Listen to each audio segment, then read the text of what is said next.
বন্ধু, সিমেন্টের গায়ে লেখা আছে 80 বছরের ওয়ারেন্টি। আমার সিমেন্টের যেটা কেমিক্যাল 80 বছরের ধারণ ক্ষমতা রাখে।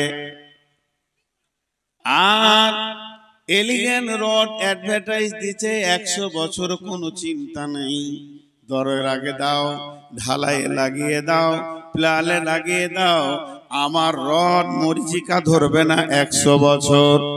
সবারই ওয়ারেন্টি পাওয়া গেল, কিন্তু বড় দুঃখের বিষয়, যে জমিনের ওপরে ঘরটা বানানো হবে, যে জমিনটাতে ওপরে ঘরটা বানানো হবে, যে জমিনটার ওপরে ঘরটা বানানো হবে, ওই জমিনওয়ালার সঙ্গে কে যোগাযোগ করবে? আল্লাহ, আমি তো ঘর বানাচ্ছি কয়েক কোটি টাকা দিয়ে, এই টাকাগুলো যে জমির ওপরে আমি ঢেলে দিব, এই জমিটা তুমি কতদিন রাখবে? কতদিন এই পৃথিবীটা থাকবে? না আমার ঘর বানানো হবে, পরের দিন ধ্বংস শুরু লীলা হবে। এটা তো আমি চাইছি না। সবারই কাছে গ্যারান্টি নিলাম, কেউ 70 বছর, 80 বছর, 100 বছর পর্যন্ত দিল, এরপরে গ্যারান্টি কেউ দিল না। আমি তো ঘরটা বানাবো জমিনের পিঠে, এই ঘরটা আমি আর কোথাও বানাবো না। তাহলে জমিটা কতদিন ঠিক থাকবে, নষ্ট হবে না, এটা আমাকে বলে দি। এটা আমাকে বলে দেন, কে দিবে? ওয়ারেন্টিটা কে দিবে? কোন মৌলবি দিবে না মুফতি দেবে? ওয়ারেন্টিটা কে দিবে? কোন মুহাদ্দিস দেবেন না মাদানি দেবেন? ওয়ারেন্টিটা কে লিখে আনবে মাবুদের কাছ থেকে, যে আমার হাতে ধরিয়ে দিবে, আপনার হাতে ধরিয়ে দেবে? বন্ধুরে, এটা কোনো প্রসেসিং নাই, এটা কোনো রাস্তা নাই। তবে আমার নবী বলে গেছেন, তিনি ইসলামের দায়িত্বভার নিয়ে, কোরআনের প্রচারের দায়িত্বভার নিয়ে পৃথিবীতে এসেছিলেন।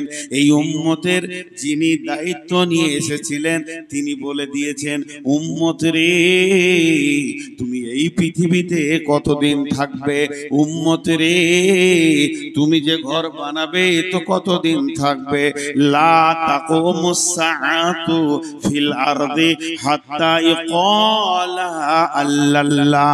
পৃথিবী ধ্বংস হবে না, কিয়ামত কায়েম হবে না, এখানে জালজালা হবে না, ভূমিকম্প হবে না, বাড়ি ঘর ভাঙবে না, রোড নষ্ট হবে না, হাওয়া বইবে, নদী বইবে, হাওয়া চলবে, মৌসুম চেঞ্জ হবে, জমিন ফসল দিবে, জমিনের কাজ জমিন করবে, রেল চলবে, প্লেন উড়বে, বাস রোডে দৌড়বে, সব নিজাম ঠিক থাকবে। সূর্য উঠবে ডুববে, চাঁদ উঠবে ডুববে, এতদিন সব ঠিক থাকবে। কতদিন? বিশ্বনবী বলছেন, যখন এই মাটিতে একটা আল্লাহওয়ালা থাকবে।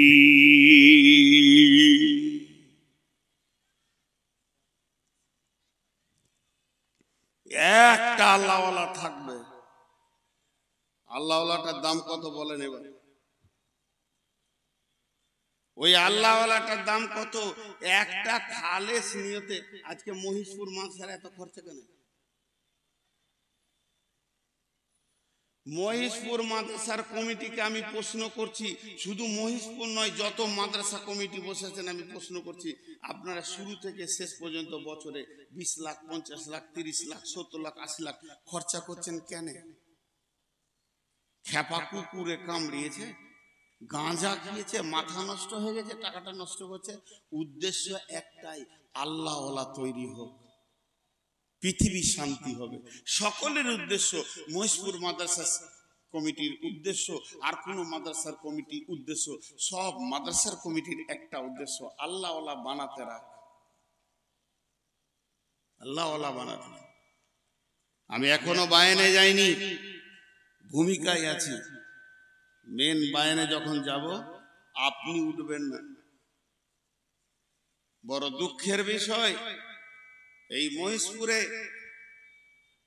এবার নিয়ে 3-4 বার আসা হয়ে গেল।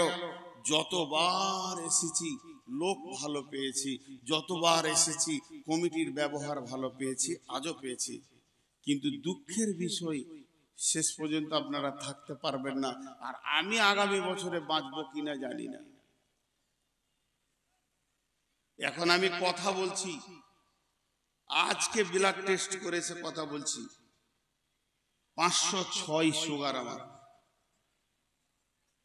পানিটা এমনি খেয়েছি না, জিভ শুকিয়ে যাচ্ছে, তারপরেও কথা বলছি।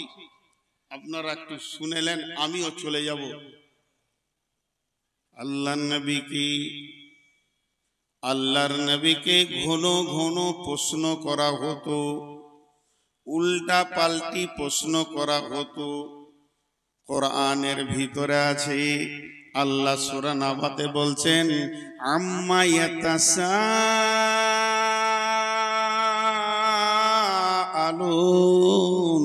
আনিন নাবাইল আযীম আল্লাযী হুম ফীহি মুখতালিফুন।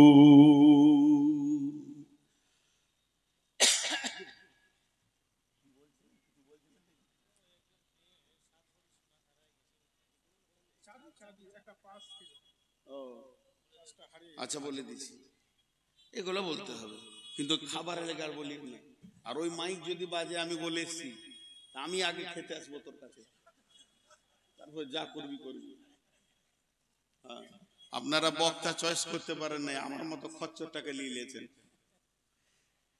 একটা মহিলার, আমাদেরই বোন, মা বোন সব, তার পার্স হারিয়ে গেছে, ব্যাগে যথেষ্ট পরিমাণ সম্পদ আছে। যদি আপনি পেয়ে থাকেন, ফেরত দিলে নেকি পাবেন।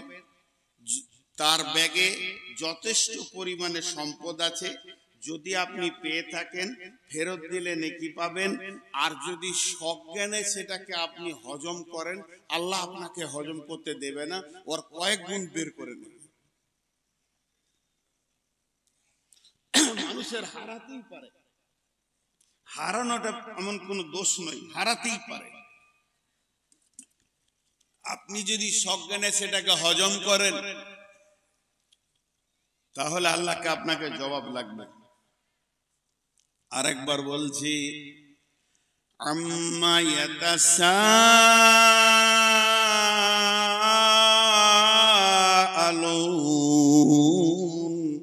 আল্লাহ এত জোর টান মারলে কেন?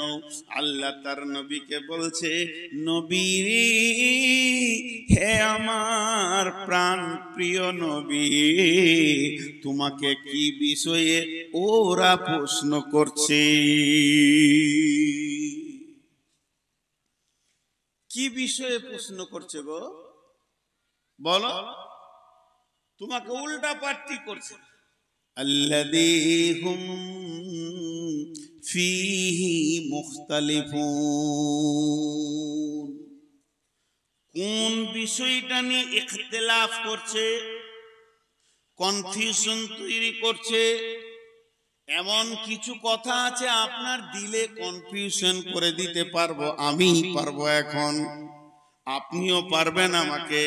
আমি একটা দোকান বানিয়েছি, ওই দোকানে আপনি আসলেন, আমি বললাম ভিভোর 29 প্রো, এটা মালটা ভালো, এর মতো মাল নাই, ভারতবর্ষের মতো মাল নাই, এর থেকে দামি আর মোবাইল হয়নি, এটাই শেষ দামি, কোনো কোম্পানি বের করতে পারেনি। বলতে বলতে আপনাকে বললাম দাম হলো 40,000।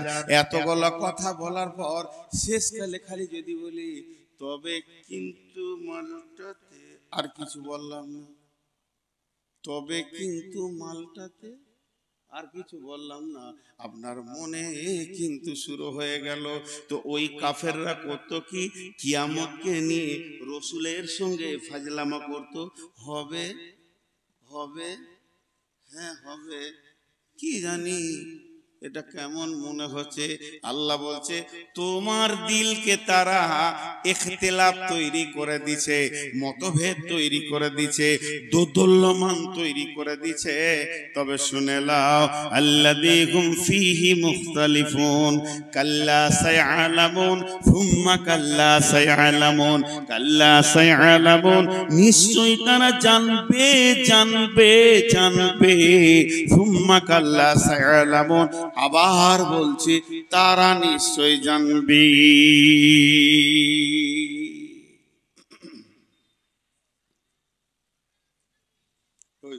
তুই খানে খানে চল চল সামনে থেকে যা। বোরখা পরে একবার চলে এসে হুজুরের কাছে, সব কোন জায়গায় জালসা করছি, পর্দা বলে কিছুই নাই, বোরখা পরে লেছে বলে ভিড়ে ঢুকে গেবি তো।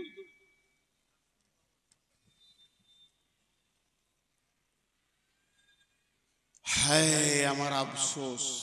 সবাই একবার বলেন আলহামদুলিল্লাহ। কই সবাই বলেননি? সবাই বলেন আলহামদুলিল্লাহ। এবার ভালো লাগছে, কিন্তু এই কটাকে বসাতে পারলাম না।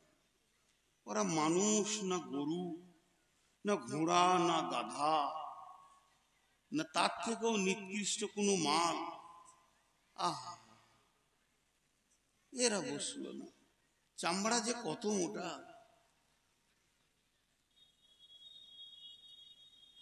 এখানে একটা মজার কথা বলছি শুনেন।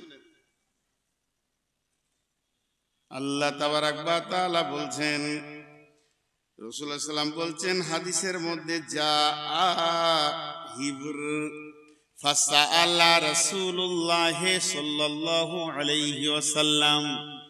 হিবর মানে হচ্ছে একটা পাদরি, পাদরি পোপ, পাদরি পোপ, পাদরি পোপ। মুসলমানদের যেমন মৌলানা, হিন্দুদের যেমন ব্রাহ্মণ, আর এই রকম হলো খ্রিস্টানদের আছে ওই রকম গুরু আছে আপনার এদের মারোয়ারিদের। তেমনি যারা ইহুদি আর নাসারা তাদের আলেমকে পোপ বলে, পাদ্রী বলে। সব থেকে বড় আলেমকে পোপ বলে। আমাদের যেমন বড় আলেমকে সম্মানের সঙ্গে ডাকে শেখ।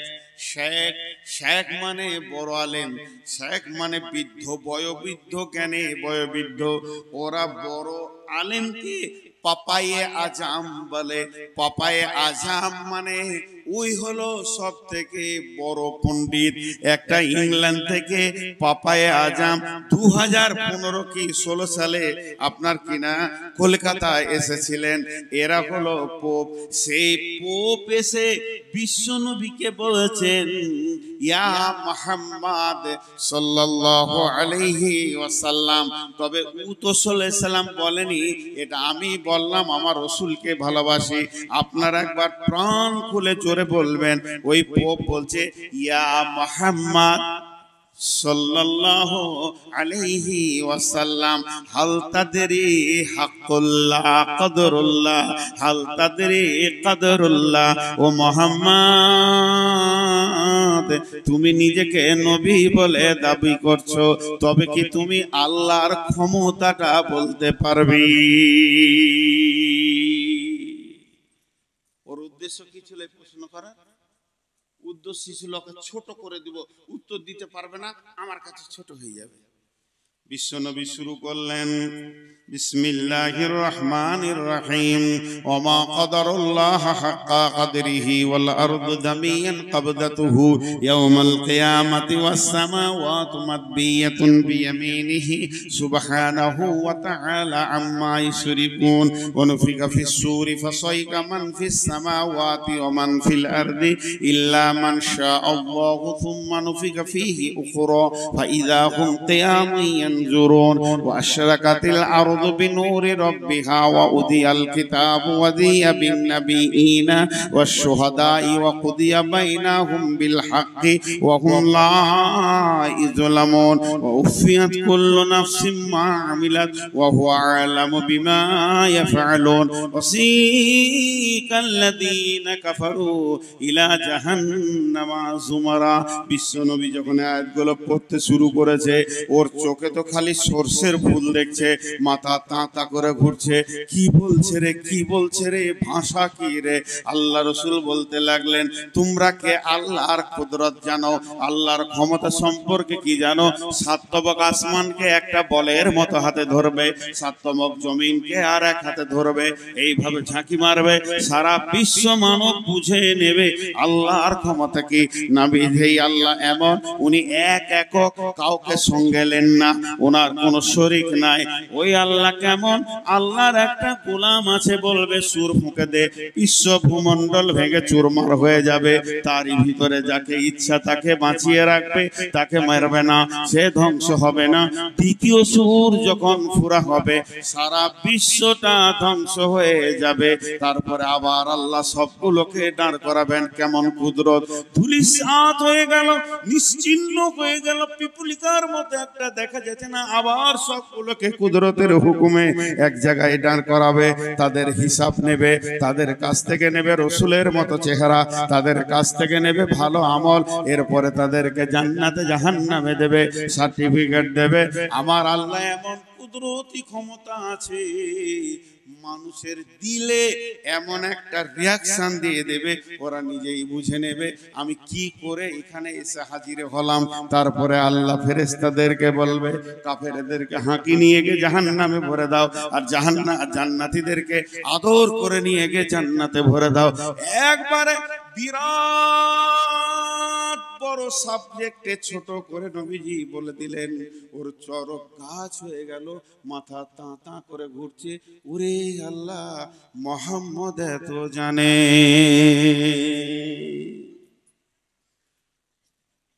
জি ভাই,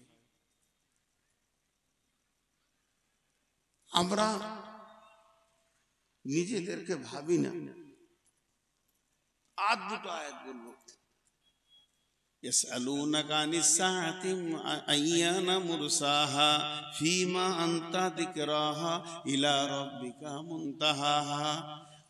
আবার আল্লাহ রসুলকে প্রশ্ন করা হতো, সেই কিয়ামত কবে হবে? ইয়াসআলুনাকা আনিস সাআতি আইয়ানা মুরসাহা, হে নবী বলে দাও কিয়ামত কবে হবে।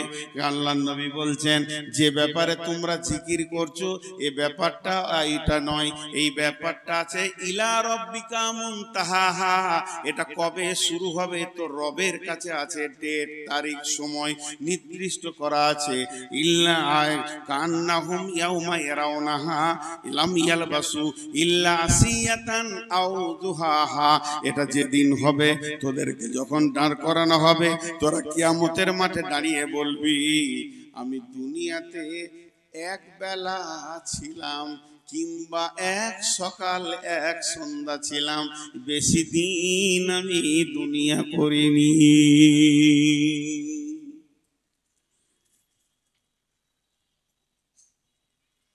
সূরা মুলকের ভিতরে বলছেন, ওয়ায়াকুলুনা মাতা হাযাল ওয়াদু ইন কুনতুম সাদিকিন কুল ইন্নামাল ইলমু ইনদাল্লাহি ওয়া ইন্নামা আনা নাযীরুম মুবিন। হে নবী, তুমি বলে দাও কিয়ামত কবে হবে। নবীজি বলছেন, না, এটা আমার বলার বিষয় নয়, এ বিষয়টা আল্লাহর কাছে রয়েছে। আমি শুধু তোমাদেরকে ভয় দেখানোর জন্য এসেছি, আমি নির্দিষ্ট কিয়ামতের ডেট নিয়ে তোমাদের কাছে আসিনি।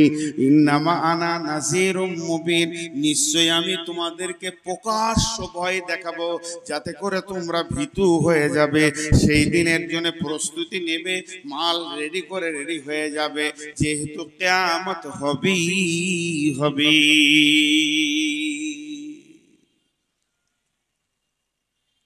আমার ভূমিকা শেষ। ভূমিকাটাকে আমি 1 মিনিটে গোটাবো। 1 মিনিট লাগবে না, 30 সেকেন্ড। এতক্ষণ আমি যা বললাম তাতে করে একটা বহির প্রকাশ হলো, কিয়ামত হবেই।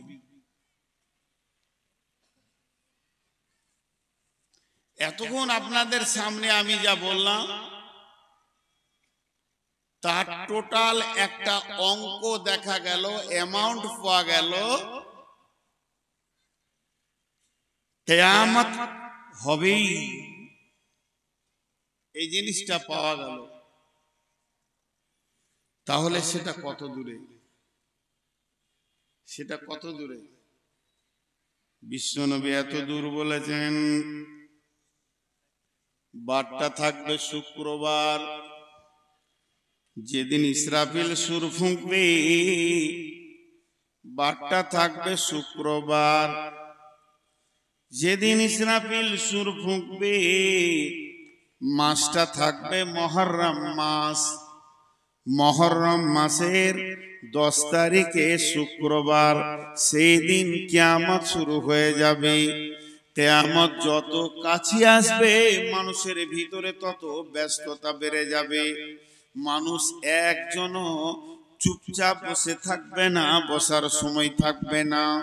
এই করতে করতে যেদিন কিয়ামত হবে, যেদিন কিয়ামত হবে, আগামী সকাল শুক্রবার যদি কিয়ামত হয়, সেই দিন পৃথিবীতে যতজন মানুষ বেঁচে থাকবে 100তে 100 জন ব্যস্ত হয়ে যাবে। একটা লোককে ফ্রি দেখা যাবে না। চাষিরা মাঠের দিকে দৌড়বে, ছেলেরা স্কুলের দিকে মাদ্রাসার দিকে দৌড়বে, শিক্ষকরা ডিউটির দিকে দৌড়বে, খরিদ্দার দোকানের দিকে দৌড়বে, দোকানদার দোকান খুলবে। গোটা পৃথিবী যেন ব্যস্ততা নিয়ে উঠবে। এমন সময় বিশ্বনবী বলছেন, একটা খরিদ্দার কাপড়ের দোকান যাবে, কাপড়টাকে দেখবে, বলবে কাপড়টা আমার পছন্দ হয়ে গেছে, এটা বুখারীর হাদিস। তারপরে বলবে ভাইয়া আমাকে এটা 3 মিটার কি 5 মিটার দিয়ে দাও। দোকানদার তাড়াতাড়ি করে মিটারটা মাপবে, মেপে কাঁচিটা ধরবে, আর খরিদ্দার পকেট থেকে টাকাটা বের করে ধরে থাকবে, ও কাপড়টা কেটে দেবে, এই টাকাটা দিয়ে দেবে। এই নিয়তে ওর হাতে কাঁচি, এর হাতে টাকা, কাঁচিটা বসাতে যাবে, বসানো আর হবে না।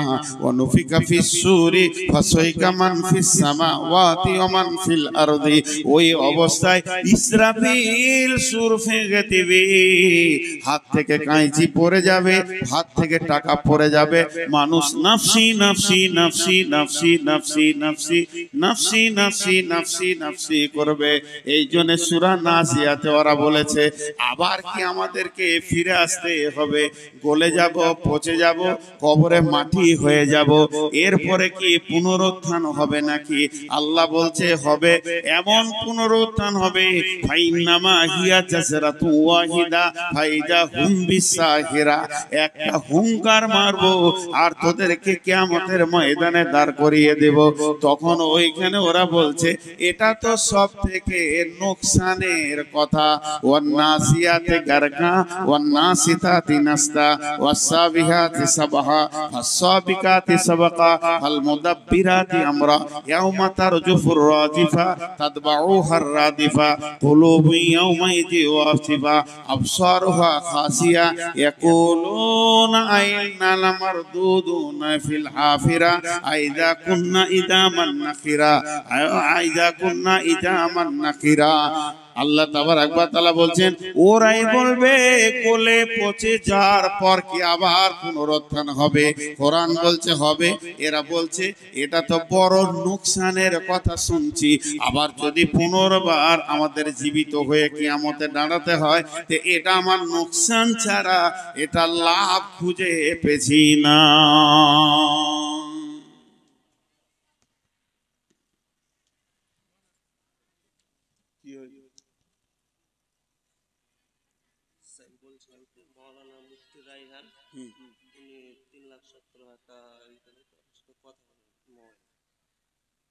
আমি বায়ানের মাঝে কি করে তো করবো? তাহলে আমি কালেকশন শুরু করে দিই, আপনারা যা বলবেন আমি শুনবো, কারণ আপনারা কমিটি। আমি এতটুকু আপনাদের কথার বাইরে যাব না।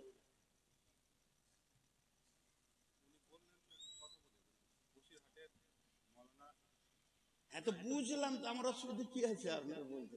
আমি এবার কালেকশন করবো, কিন্তু আর বায়ান করবো না। একটা বায়ান ধরে রাখা কত কঠিন সে আমি জানি। কত কষ্ট এটা আমি জানি, কিন্তু আমি জালসা শেষ হয়ে যাবে 5 মিনিটের মধ্যে। আমাকে দোষ দিবেন না, কারণ এই কদিন আগে আব্দুর রহমানের সাথে এই ঝামেলাই হয়েছে। সভাপতি আদায় করতে বলেছে, লোক উঠে চলে গেছে। আমি এই তো বাইন শুরু করলাম মাত্র, এখন তো হাদিসটা এবার শুরু করব। আমি কিন্তু আদায় শুরু করে দেব। আসসালামু আলাইকুম। জি ভাই, ভালো আছে। আপনি মুফতি সাহেব মানুষ, আবার থেকে অনেক আপার লেভেলের মানুষ, আপনি আমার শিক্ষিত শিক্ষক মানুষ। তা বায়ানের মাঝে ব্রেক করা ভাই যে কত কষ্ট। এই মাত্র 20 মিনিট হলো, আর মাঝে যদি আমি ব্রেক করি, আপনি তো আলেম মানুষ। হ্যাঁ, তা আপনি দান করেছেন 3 লক্ষ টাকা, শুনে খুশি হলাম। আচ্ছা আচ্ছা আচ্ছা, হ্যাঁ জি জি, ঠিক আছে, দোয়া করবো। ফোনটা কাটে।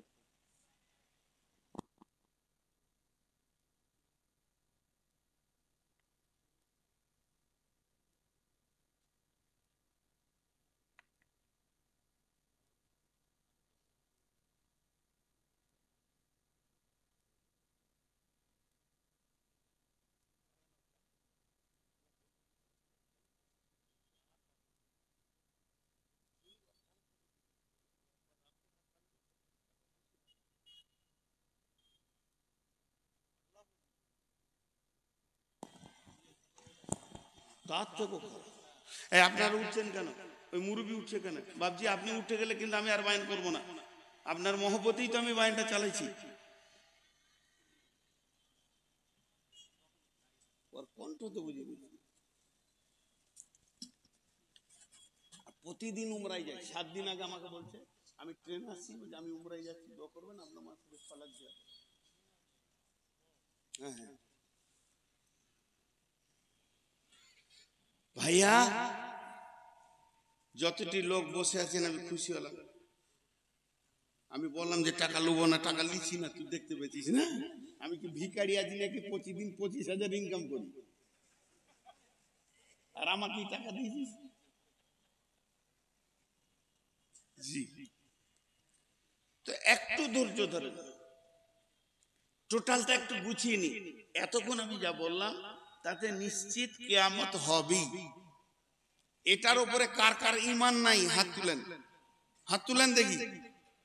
4টা হাত উঠেছে, ওদের ঈমান নাই। কিয়ামত হবেই, এর উপরে ঈমান নাই, হাত তুলে দিলে। আহা, আসলে ও ঝুঁকে তুলেছে, নেকি পাবে। এবার চলেন অনুশোচনা। বিশ্বনবী তিনি আমাদেরকে অনুশোচনা দিয়ে গেছেন। বিসমিল্লাহির রহমানির রহিম। ওয়া নবী হুরায়রা রাদিয়াল্লাহু তাআলা আনহু قال قال رسول الله صلى الله عليه وسلم اذا اتخذ الفي ذبالا والمامانة مغنما والزكاة مغراما تعلم لغير دين آتى الرسول امرته أكا أمه। একটুকু অনুসূচনা দিব আপনাদেরকে। যতটি লোক বসে আছেন হাতগুলো ধরে বলছি 10 মিনিট আমাকে দেন, তারপর আমি বলবো আপনারা উঠে যান, তখন আপনারা আমাকে বলবেন, আপনি সময় দেন। 10টা মিনিট চেয়েছি ভিখারির মতো, 10টা মিনিট চেয়ে নিয়েছি। একটা উদাহরণ দিব, আমার উদাহরণগুলো খুব অ্যাপ্রোপ্রিয়েট। দোমোহনাতে একটা ছেলে বাসে চেপেছে, আর ওর পাশে এক মুরব্বী বসে আছে, আর ওই সিটের পেছনে আমার মতো বদমাস লোকটা বসে আছে। কি ঝামেলা লাগে দেখেন। যে ছেলেটা বাসে চেপেছে ও মুরব্বীকে বলছে, চাচা কিরে বাবা কলকাতা কত দূর যাবে? ও কলকাতা করণ দিকে গেছে, তো শুধুই যে কলকাতা কত দূর, ধৈর্য দেখেন। তো মুরব্বী ওর দিকে তাকিয়ে বলছে, ধৈর্য ধরে বাপ, কলকাতা ঠিক পৌঁছাবি। আবার টুঙ্গি দিঘিতে বলছে, চাচা কলকাতা আর কত দূর। এবার মুরব্বী রেগে গেছে, ওর দিকে একবারে তাকালে ভঙ্গি করে মুখটা ঘুরিয়ে নিলেন। বোতল বাড়িতে গিয়ে বলছে, চাচা আবার একই কথা, চাচা, যেই চাচা বলেছে মুরব্বি রেগে গেছে, করিস না, চুপ কর। আমার মতো রাগী লোক, আমি তো একটা বদমাস লোক, উঠে ওর মাথায় হাত দিয়ে বলছি, তোর মাথা বেরেন চলে গেছে নাকি রে, ঠুকে দিব তোর মাথাতে। টুঙ্গি থেকে থেকে কলকাতা, কলকাতা দেখেলে কলকাতা, এখান থেকে দেখেলে কত দূরে। আপনাদের কাছে আমার প্রশ্ন, কলকাতা দেখা যাবে? যাবে? এতগুলো লোক হ্যাঁ না বলে না। কলকাতা দেখা যাবে? দেখা যাবে না। মুখ নাই, দাঁত নাই, জিভ নাই, প্রাণ নাই, দেখেন কতগুলো জিনিস নাই। হাত নাই, পা নাই, মুখ নাই, দাঁত নাই, জিভ নাই, প্রাণ নাই, অথচ কথা বলে। অথচ কথা বলে, আপনাকে ভালো ভালো জ্ঞান দেবে, কখনো হাসাবে, কখনো কাঁদাবে, সোজা রাস্তা বলে দেবে, সব কিছু বলে দেবে। তাকে বলা হয় নীরব বন্ধু। নীরব বন্ধু। পৃথিবীতে একটা জিনিস আছে, সে আপনার নীরব, তার কাছে কোনো সাউন্ড নাই, অথচ আপনাকে জ্ঞান দিবে, ঘন্টার পর ঘন্টা বক্তব্য দিবে, আবার আপনাকে হাসাবে, কাঁদাবে, ভয় দেখাবে, সব রকম জ্ঞান দেবে। তার নাম হচ্ছে বই, কিতাব। হাত নাই, পা নাই, জিভ নাই, চোখ নাই, প্রাণ নাই, যখনই পাতা খুলবেন আপনাকে পাতায় পাতায় জ্ঞান দেবে, আপনাকে হাসাবে, ভালো জান্নাতের কথা শোনাবে, জাহান্নামের কথা শুনিয়ে কাঁদাবে, কবরের খবর দিয়ে আপনাকে ভয় দেখাবে, আপনার জিন্দেগির রাস্তাটা শুরু হয়ে যাবে। এর নাম হচ্ছে কিতাব, এর নাম হচ্ছে বই। এই বইকে যে বন্ধু করবে তার রাস্তা ক্লিয়ার হয়ে যাবে। তেমনি বন্ধুরে, করণদিঘি থেকে কলকাতা দেখা যাবে যদি মগজ ঠিক থাকে, ব্রেন ঠিক থাকে। একবার জানলার দিকে তাকাও, দেখো মাইলস্টোনে লিখে দিয়েছে ইঞ্জিনিয়ার 485 কিলোমিটার। তোমার আর সন্দেহ থাকবে না 378 kilometre. Siliguri 127 kilometre, 120 kilometre, 186 kilometre. আপনি এখান থেকেই বুঝে নেবেন কলকাতা আর কত দূরে। দেখতে না পেলেও মন শান্তি হয়ে যাবে। ওই 400টা একবার 100 হয়ে যাবে।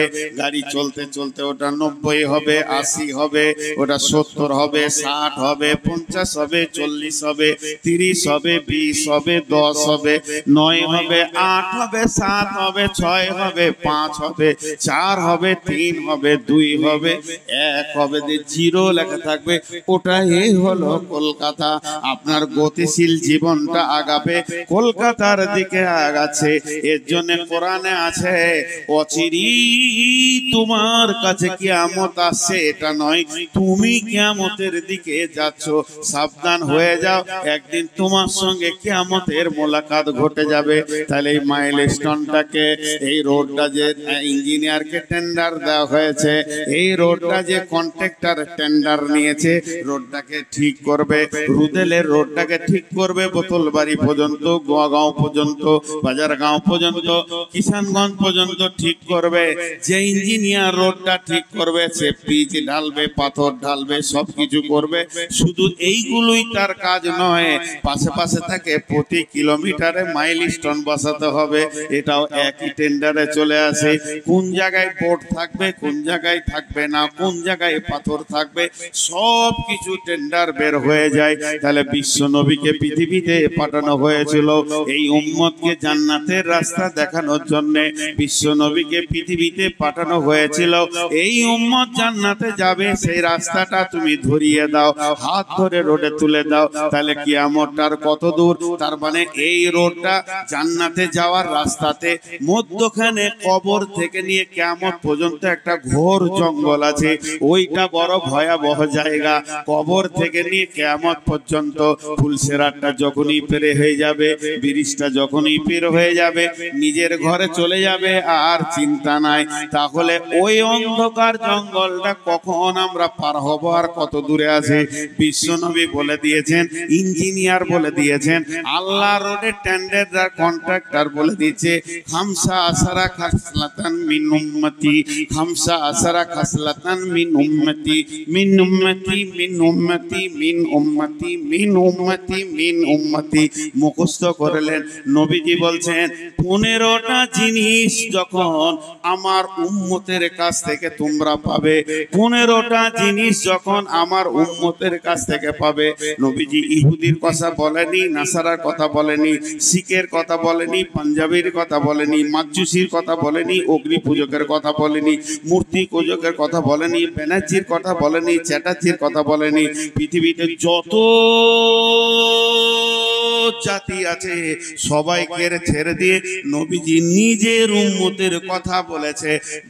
হযরত আবু হুরায়রা বর্ণনা করছেন, আল্লাহর নবী বলেছেন, হে বিশ্ববাসী রে, আমার উম্মতের কাছ থেকে যখন 15টা জিনিস দেখতে পাবে, 15টা জিনিস দেখতে পাবে, জেনে নাও কিয়ামত কাছিয়ে গেছে।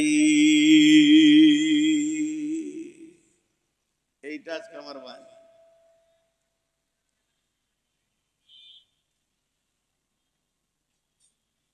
খুব ব্যস্ত না?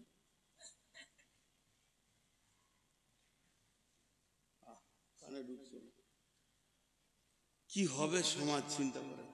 ওর কানের কাছে একটা বক্তা বকছে, ওর মোবাইল চালাইছে, ফেসবুক চালাইছে না ইউটিউব চালাইছে না কি সেট করছে।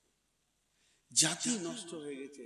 আগেকার যুগে 5 জন বন্ধু যদি বেড়াতে যেত তো ইয়ারকি ঠাট্টা ঠেলাঠেলি লাফালাফি করতো। এখন 10 জন বন্ধুকে দেখবেন নিজে নিজের ফেসবুক খুলে দিয়েছে, কেউ সঙ্গে কারো কথা বলার সময় নেই। গেলি কেন একসাথে? তোরা বাড়িতেই থাকতে পারতিস। একসাথে জোয়ার মানেটা কি? একটু গল্প করব, মত বিনিময় হয়। ও মোবাইলটা খুলে দে, মনে মনে করছি তুই আবার কোন বক্তা? বড় বক্তা তো আমার হাতেই আছে।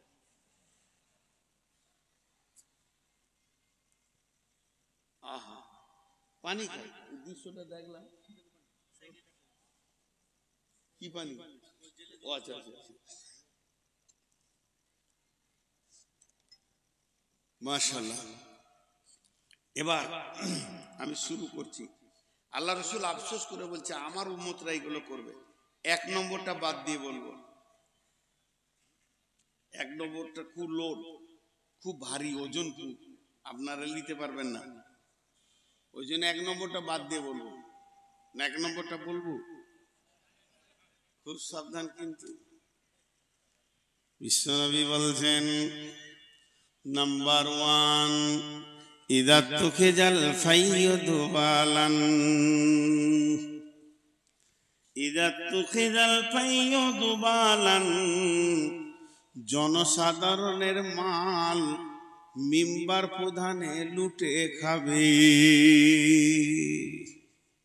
সরকারি বরাদ্দ টাকা, বিপিএল এর টাকা, ইন্দিরাবাসের টাকা, সড়ক যোজনার টাকা, কন্যাশ্রীর টাকা, রূপশ্রীর টাকা, বিদ্যালয় নির্মাণের পুনর্নির্মাণের টাকা, যত সরকারি কাজের বরাদ্দ হবে ওই বরাদ্দটা লিখবে একটা আর মাল দিবে আর একটা।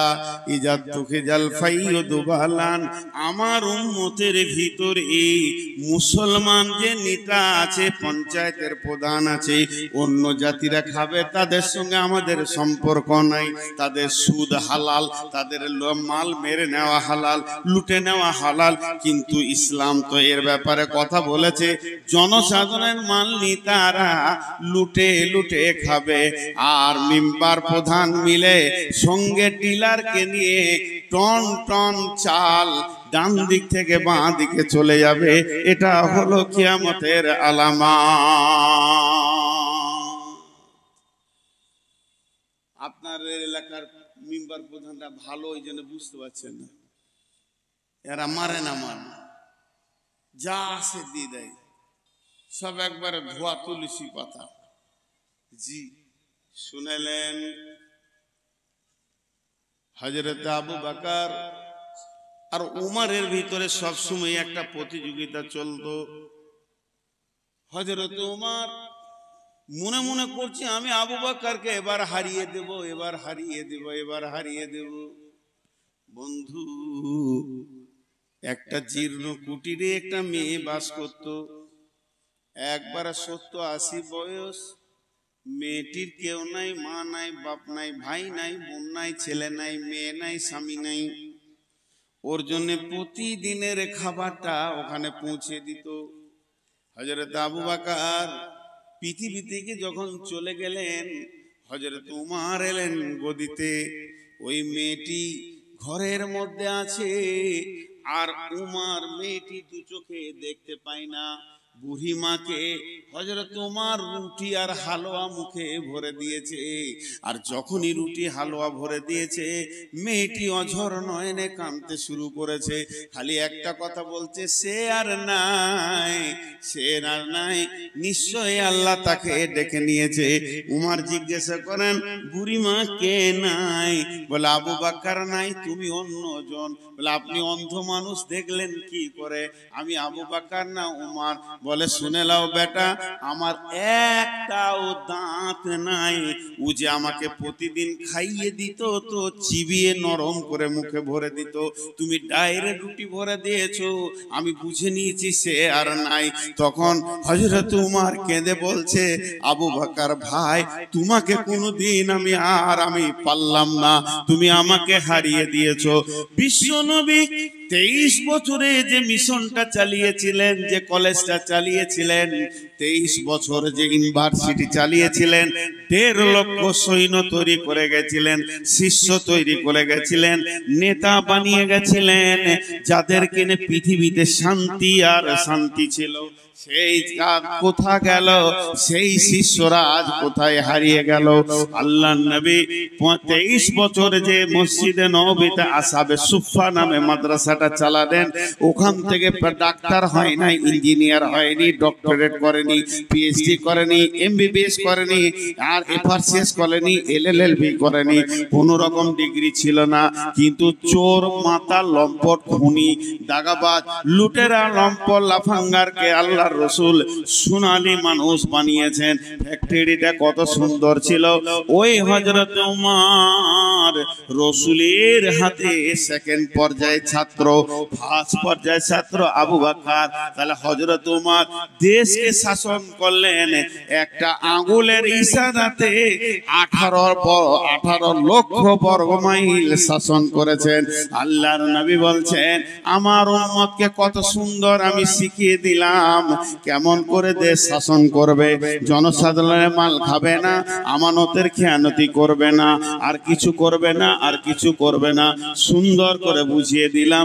কিন্তু কিয়ামতের আগে আমার আফসোস, ইজা তুখে জাল ফাইয়া দুবালান, জনসাধারণের মাল নি তারা লুটে খাবি।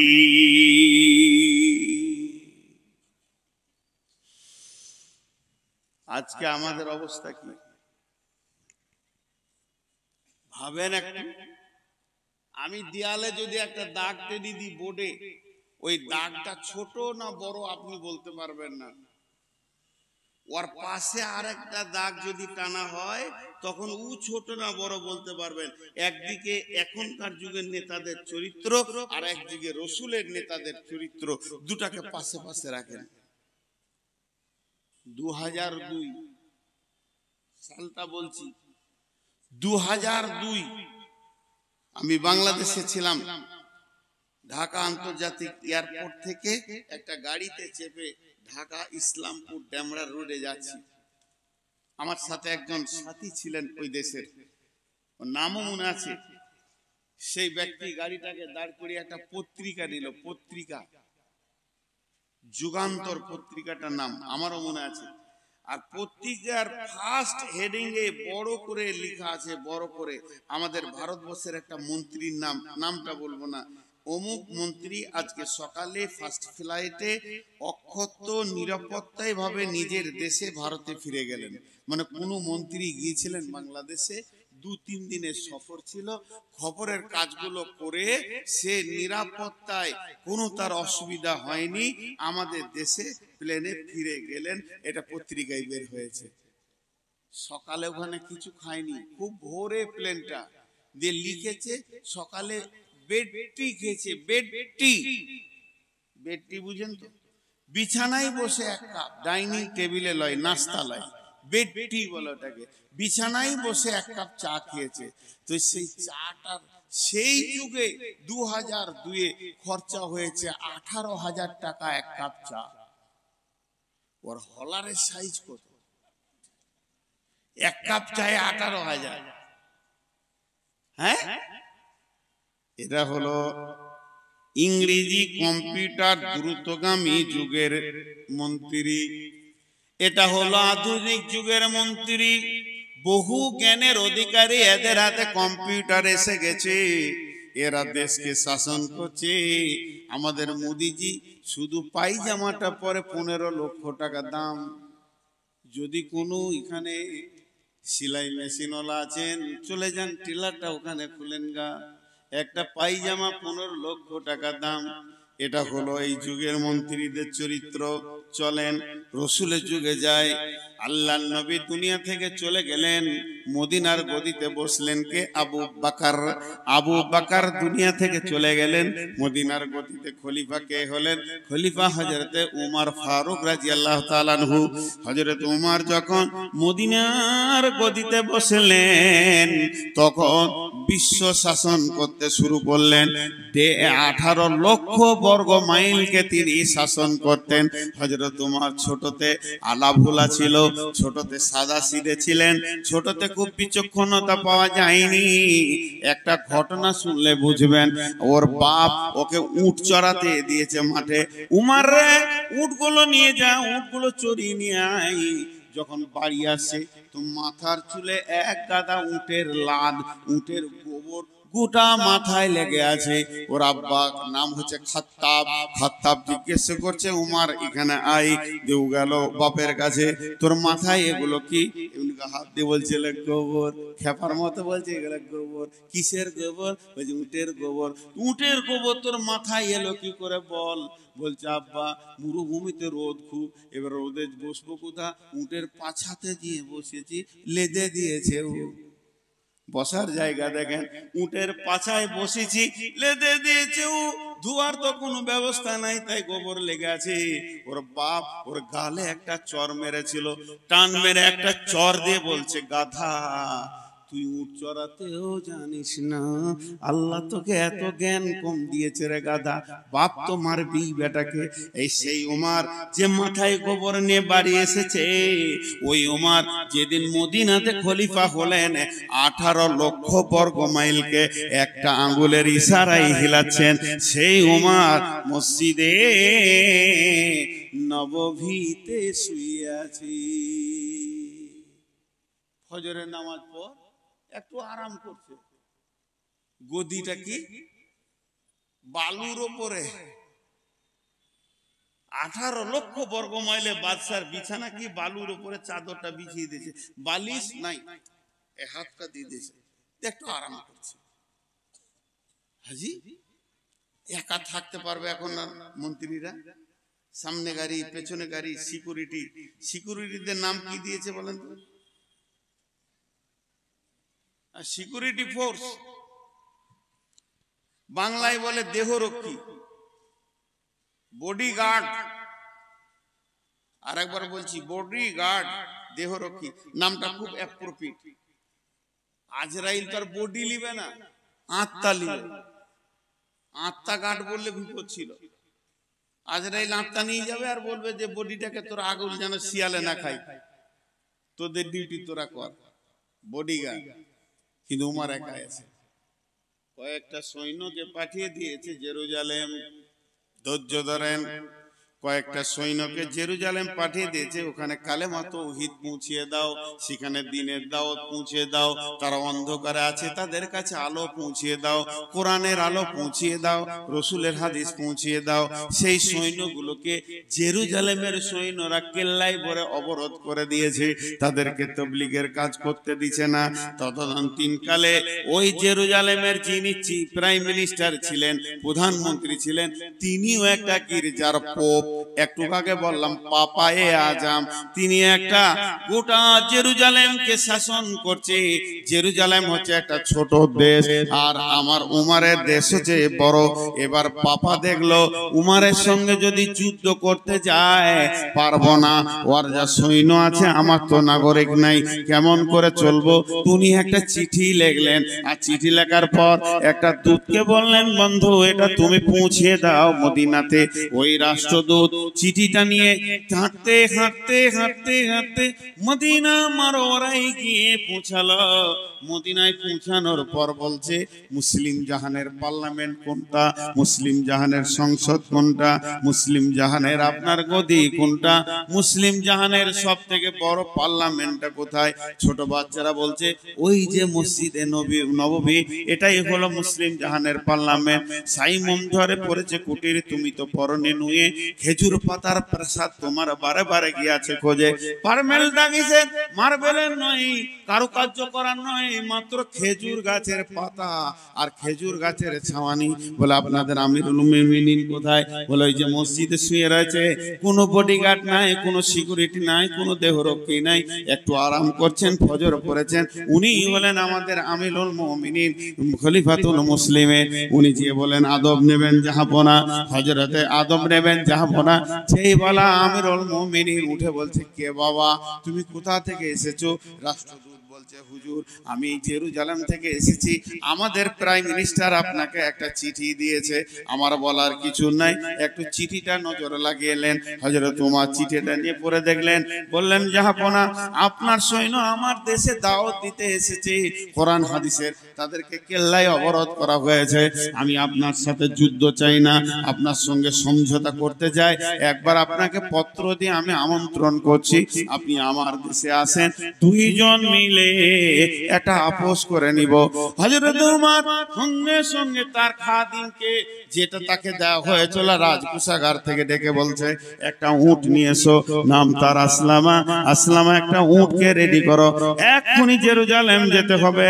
কারণ এখন তাকাজা হয়েছে গেছে, এখন একদম আল্লাহর দ্বীনকে বাড়ানোর জন্য তাকাজা এসেছে, পৃথিবীর সমস্ত কাজ এখন বাতিল, এটাকেই আগে করতে হবে। হযরত ওমর উটের উপরে চড়ে নিলেন, লাগামটা ধরে নিলেন আসলামা, আর কলম ধরে নিল কবি নজরুল ইসলাম। এই ঘটনার উপরে কবি নজরুল ইসলাম একটা কবিতা বলছে, হেরি পশ্চাতে চাহি তুমি চলিয়াছ রৌদ্র দগ্ধ দূর মরুপথ বহি, জেরুজালেমের কেল্লা যেতাই আছে অবরোধ করে, বীর মুসলিম সেনা দল তব বহুদিন মাস ধরে, দুর্গের দ্বার খুলিবে তারা, বলেছে শত্রু শেষে। উমার যদি গো সন্ধি পত্রে স্বাক্ষর দেয় এসে, হায়রে আদেক দারাল মালিক আমিরুল মুমিনিন। শুনে খবর একাকি উঠে চলেছে বিরামহীন, সাহারা পাড়াইয়ে ঝুলিতে দোকানা, শুকনো খুব জরুরি, একটি মশকে এতটুকু পানি, খুরমা 2-3 মুঠি, প্রহরী বিহীন সম্রাট চলে একা উঠে চোরে, চলেছে মাত্র একটি ভিত উঠের রশি ধরে, মরুর ঊর্ধ্ব আকাশে সূর্য আগুন বৃষ্টি করে, সেই সে আগুন তাতে খৈসম ফুটে বালুকার মরু পরে। কিছু দূর যেতে উঠ হতে নামি, কিছু দূর যেতে উঠ হতে নামি, কহিল গোলামের ভাই পেরেশান বড় হইয়াছে চলিয়া, এইবার আমি যাই। উঠে রশি ধরিয়া অগ্রে উঠে বসো উঠে, তপ্ত বালুতে চলে যে চরণে রক্ত উঠেছে ফুটে। গোলাম 2 হাত ধরে চুমি, গোলাম উমারের 2 হাত ধরে চুমি, কাঁদিয়া কহিল এ আদেশ করেন কেমনে আপনি? গোলাম রহিবে উটের পিঠে আরাম করিয়া বসি, আর হেঁটে যাবে খলিফা উমার ধরিয়া উটের রশি। খলিফা হাসিয়া বলে, দেখছে আমি না হাসলেও চাপতে পারবে না। খলিফা হাসিয়া বলে, তুমি জিতে গিয়ে বড় হতে চাও ভাই রে, এমনই চলে। রোজ কিয়ামতে আল্লাহ যেদিন বলিবে উমার ওরে, করিনি খলিফা মুসলিম জাহানের তরে তরে তোরে, কি জবাব দিব কি করিয়া মুখ দেখাবো রসুলের ভাই? আমি তোমাদের প্রতিনিধি মাত্র, মোর অধিকার নাই, আরামে সুখের মানুষ হইয়া মানুষের নিতে সেবা। ইসলাম বলে সকলে সমান, কে বড় ক্ষুদ্র কে বা। গোলাম চড়িল উটের পিঠে, উমার ধরিল লসি, মানুষের স্বর্গে তুলিয়া ধরিয়া ধুলাই নামিল শশী। পালাক্রমে একবার ওমর, একবার ওমর, একবার ওমর, আর একবার গোলাম, একবার ওমর, একবার গোলাম, একবার ওমর, একবার গোলাম। এবার জর্ডান নদী চলে এসেছে সামনে, নদীটা যেই পেরিয়ে যাবে সেই জেরুজালেম ঢুকে যাবে। সৈন্য কোম্পানি কমান্ডার সব এসে হাজির হয়ে গেছে, তারা স্যালুট মারছে, আদব নেবেন জাহাপনা, আপনারা আমার দেশে এসেছেন। প্রাইম মিনিস্টার বলছে যাও যাও যাও, তোমরা বর্ডারে গিয়ে 18 লক্ষ বর্গ মাইলের বাদশা আসছে, ওকে স্যালুট দেবে, স্বাগতম জানাবে। কোম্পানি মেজর দাঁড়িয়েছে সৈন্য নিয়ে, এবার উটের পালা পড়ে গেছে, উমার নামতে থাকবে, আসলাম ওপরে থাকবে। যেই জর্ডান নদী পার হয়েছে, কোম্পানি মেজর সালাম দিয়ে বলছেন আদব নেবেন জাহাপনা, আপনি আমাদের দেশে আসার জন্য আমরা ধন্যিত হয়েছি, আমরা গর্বিত হয়েছি। তখন ওসলামা উপর থেকে কাঁদছে আর বলছে আমাকে কেউ স্যালুট দিবেন না, আমি আমিরুল মুমিনিন নয়, আমি আমিরুল মুমিনিনের খাদেম, যিনি উটের লাগাম ধরে হাঁটছে উনি হলেন হযরত উমর আমিরুল মুমিনিন খলিফাতুল মুসলিমিন। সৈন্যরা ঝরঝর করে কেঁদে দিল, হায় আল্লাহ, বাদশা দেখেছি, মন্ত্রী দেখেছি, রাজা দেখেছি, বড় বড় ধনী দেখেছি, জমিদার দেখেছি, কিন্তু পূর্ণাঙ্গ মানুষ এখনো দেখিনি। আজকে একটা পূর্ণাঙ্গ মানুষ দেখলাম। বন্ধুরে, গির্জা ঘরে গিয়ে তারপরে সন্ধিপত্রে স্বাক্ষর করলো। স্বাক্ষর হয়ে যাওয়ার পর আর গির্জার পোপকে বলছেন হযরত উমর, ভাই আমাকে 1-2 মিনিট ছেড়ে দেন, 10টা মিনিট ছেড়ে দেন, কিছুক্ষণ আমাকে ছেড়ে দেন। পোপ বলছে কেন? বলে আমি গির্জার বাইরে গিয়ে ওই ফাঁকা মাঠে 2 রাকাত কসরের নামাজ পড়ে আসবো, নামাজের ওয়াক্ত হয়ে গেছে, আমাকে ছেড়ে দেন। ইজাজত নিচে, পারমিশন নিচে, ছোট দেশের রাজার কাছে বড় দেশের রাজা। আমাদের দেশে কি, আমাদের দেশে যদি আমাদের মন্ত্রী হলো নরেন্দ্র মোদী আর বারাক ওবামা যদি এখানে আসে, মোদী ওর পেছনে হাঁটবে? জি না, ইসলাম এটা বলেনি। ইসলাম বলেছে তুমি যে দেশে চলে যাবে সেই দেশের মন্ত্রী তোমার মন্ত্রী। হযরত উমর ওটা মেনে নিয়েছেন। আমি এখন জেরুজালেমে আছি, আমার মন্ত্রিত্বে কোনো মূল্য নাই, এখানকার যিনি পোপ তিনি আমার মন্ত্রী, তাই তার কাছে আদবের সঙ্গে ছুটি লেছে। এইটা দেখে পোপটাকে মানে পাগল হয়ে গেল, ই কোন জিনিস রে ভাই, এটা কি? বলে এটা ইসলাম, আমি ইসলাম মেনে চলি। বলে তুমি কি এত ভালো, তোমার আদর্শে পাগল হয়ে গেছে। বন্ধুরে, হযরত উমর কি ভালো, উমর তো হলো জেরক্স কপি, উমর হলো ফটোকপি, উমর হলো একটা ছায়া। উমরকে যে বানিয়েছে, উমর যার হাতে তৈরি হয়েছে, সে নবী মুহাম্মদ সাল্লাল্লাহু আলাইহি সাল্লামকে দেখলে তুমি কলিজাটা দিয়ে দিবে। তখন পাদ্রী পোপ বলল, হে ভাই উমর, হে ভাই উমর, তুমি হাতটা আমার দিকে বাড়াও। উমর হাত বাড়ালেন, পোপ ওই হাতের উপরে হাত রেখে বললেন, আশহাদু আল্লা ইলাহা ইল্লাল্লাহ ওয়া আশহাদু আন্না মুহাম্মাদান আবদুহু ওয়া রাসূলুহু। একটা সাহাবী, একটা চরিত্র, একটা সাহাবী, একটা চরিত্র, একটা দেশ জয় করে চলে এলেন। বন্ধু আমার, এ ছিল রাসূলের বানানো নেতা।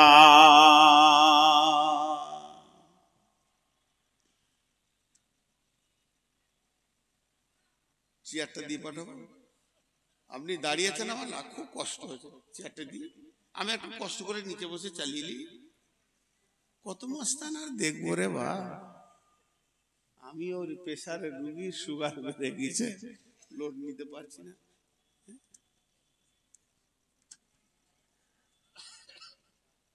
12টা বেজেছে, ওই 12:30 আমি শেষ। তা আমি যে জিনিসটা এখান থেকে দেখাতে চাইলাম, সে নেতাটা কেমন ছিল।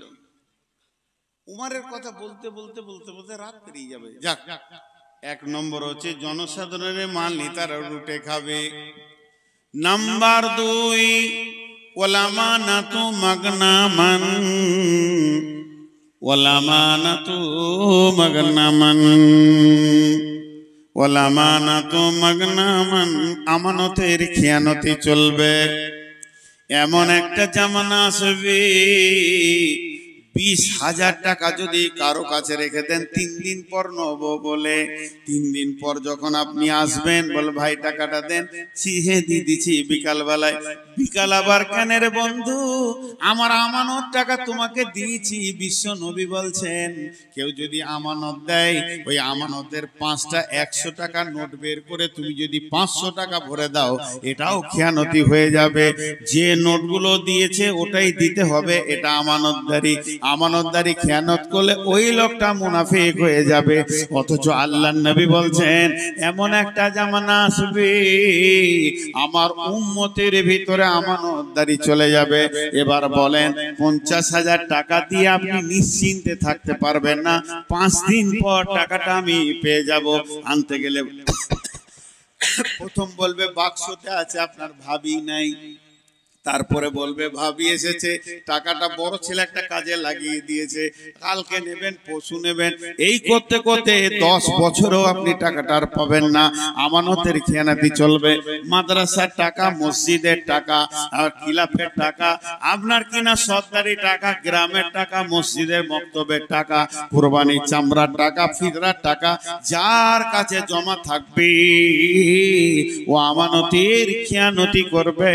এটা কিয়ামতের দ্বিতীয় আলামত। আর 3 নম্বর ওয়া যাকাতুল মাগরামান, যাকাতকে জরিমানা মনে করবি, যাকাতকে জরিমানা মনে করবি।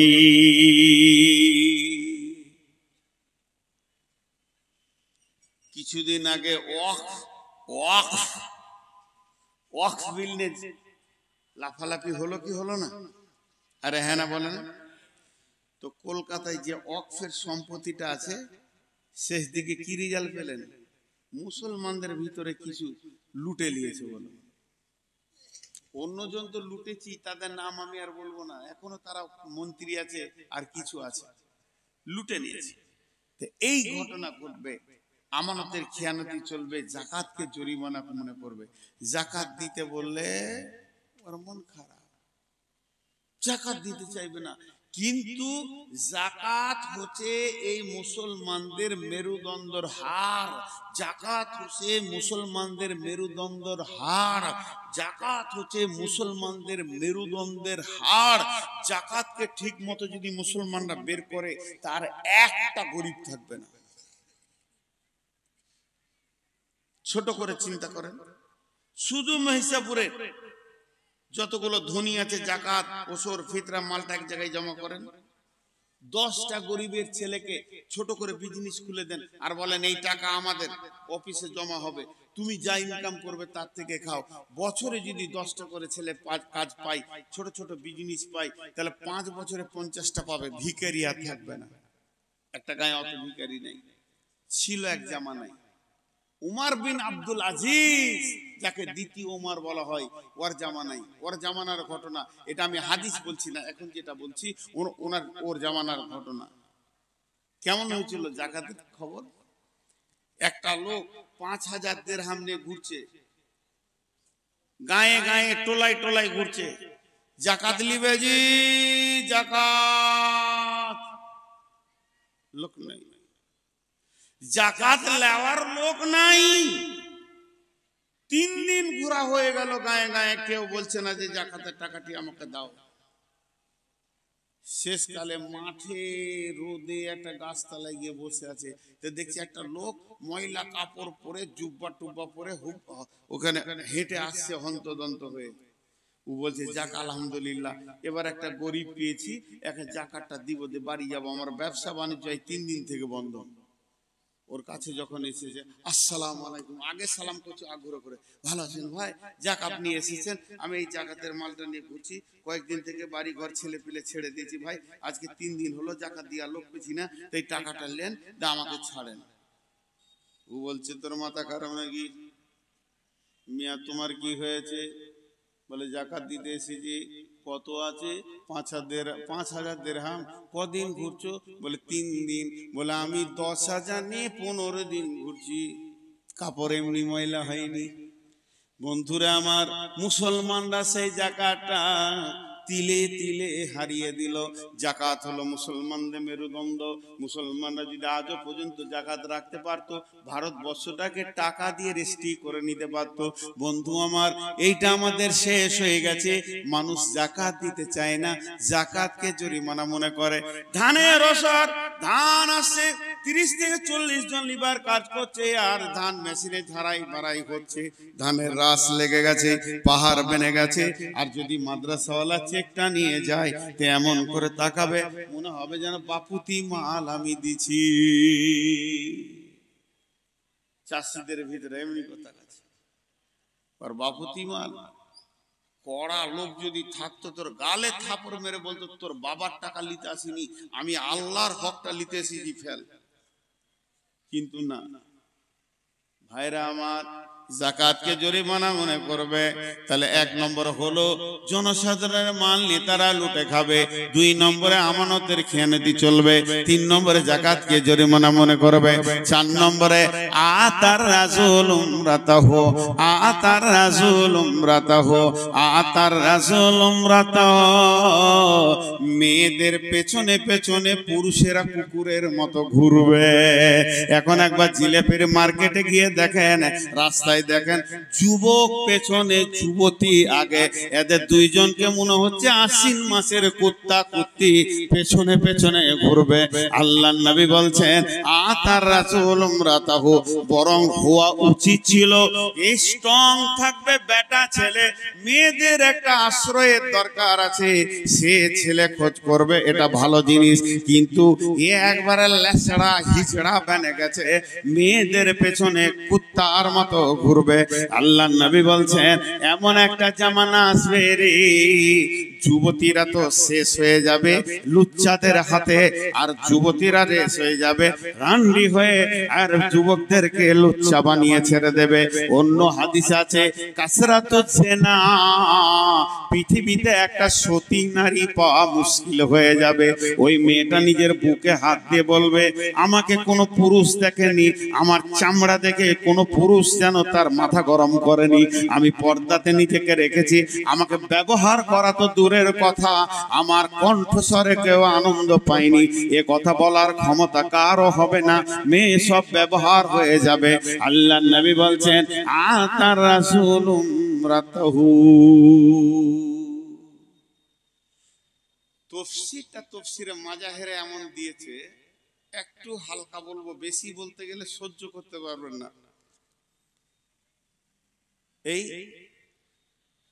কুত্তা আর কুত্তি সাউন্ড কিন্তু কুত্তির বেশি শোনা যায়, কুত্তার শোনা যায় না, কি বলছে শোনা যায় না। মেলা তো ওইটাই দেখবেন, পুরুষটা কি বলে না বলে মেয়েটা ক্যাক করছে খালি। আল্লাহ রাসূল এইটাই বলতে চেয়েছেন, আমি আপনাদেরকে একটু ইশারা দিলাম, এটাই বলতে চেয়েছেন। আজকে নারীরা শেষ হয়ে গেল, রঙের হোলি বাদ হয়ে গেছে, নারীর হোলি চলছে, এখন নারীর হোলি চলছে। আফসোস করে বলছেন আল্লাহ রাসূল যে এরা পুরুষেরা ভক্ত হারিয়ে দেবে, আর কি করবে? এটা 1 নম্বর কাজ। 2 নম্বরে করবে আক্কা উম্মাহু আদনা সাদিকাহু আকসা আবাহু। 3টা একসঙ্গে শুনলেন, বাপকে ধুমকে কথা বলবে, বাপের কলিজাতে ধাক্কা লাগবে। যুবক সান্ডা গান্ডা যুবক, বাপের হৃদয় ভরে গেছে আমার ছেলে তরুণ নওজোয়ান, কিন্তু মিষ্টি করে কথা শোনার অভাব হয়ে যাবে। হালাকে রাসূল বলেছেন সাফকাতুল ওয়ালিদাইনি, যুবক রে অঙ্গভঙ্গি এবং কণ্ঠস্বর বাপ মায়ের কাছে এমন করে দাও যেন কলিজাটা ঠান্ডা হয়ে যায়। কোরআনে আল্লাহ বলেছেন কুলু কাওলান কারীমা, নরম ভদ্র মিষ্টি কথা বলো, ওয়ালা তানহারহুমা, ধুমকাবে না। মায়ের আব্বাকে ধুমকে দিলে তাদের কলিজাতে লাগবে রে যুবক, তাকে ধুমকায়ও না। আব্বা যদি বলে শফিক, আব্বা যদি বলে আব্দুর রহমান, আব্বা যদি বলে হবিবুর, একবার ডেকেছে আব্বা হবিবুর, কিংবা মা বলেছে হালকা করে বেটা হবিবুর, ধরে চলে আসেন। জি মা কি বলছেন বলেন। আব্বা বলেন আমি রেডি আছি। আব্বা কি বলতে চাইছেন আপনি বলেন। মা কি দরকার বলেন। মা বাপের কলিজাকে ঠান্ডা করে দিতে হবে। আল্লাহর নবী বলছেন মত আসানে হবে, হাসতে হাসতে তুমি জান্নাতে যাবে। কিন্তু এই কিয়ামতের আলামত বলতে গিয়ে বলছে আক্কা উম্মাহু আদনা সাদিকাহু আকসা আবাহু, মাকে ধুমকে কথা বলবে, বাপকে ছিড়কে কথা বলবে, আর মিষ্টি কথা বলবে বন্ধুকে। বন্ধুর সঙ্গে মিষ্টি মিষ্টি কথা হবে।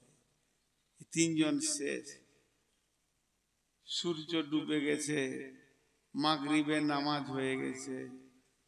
বাড়ি থেকে হুন্ডা গাড়িটা বের করছে, কোথাও যাবে। 22 বছরের যুবক, আব্বা মুরব্বি ওখানে বসে আছে লাঠি হাতে করে। ওর আর ক্ষমতা নাই, চোখে কম দেখে। দরজাতে গাড়িটা যখন বের করছে, আব্বা হালকা করে বলছে কে রে, মিজানুর নাকি রে? ও তো জানে রাতে ছোট বেটাটা ছাড়া কেউ যাবে না। মিজানুর নাকি রে? কোথায় যাবি বাবা? করণ দিয়ে যাবে বন্ধুর সঙ্গে সার্কেস দেখতে, টুঙ্গি দিয়ে যাবে। তাই ওই মাগরিব পর বের হয়েছে।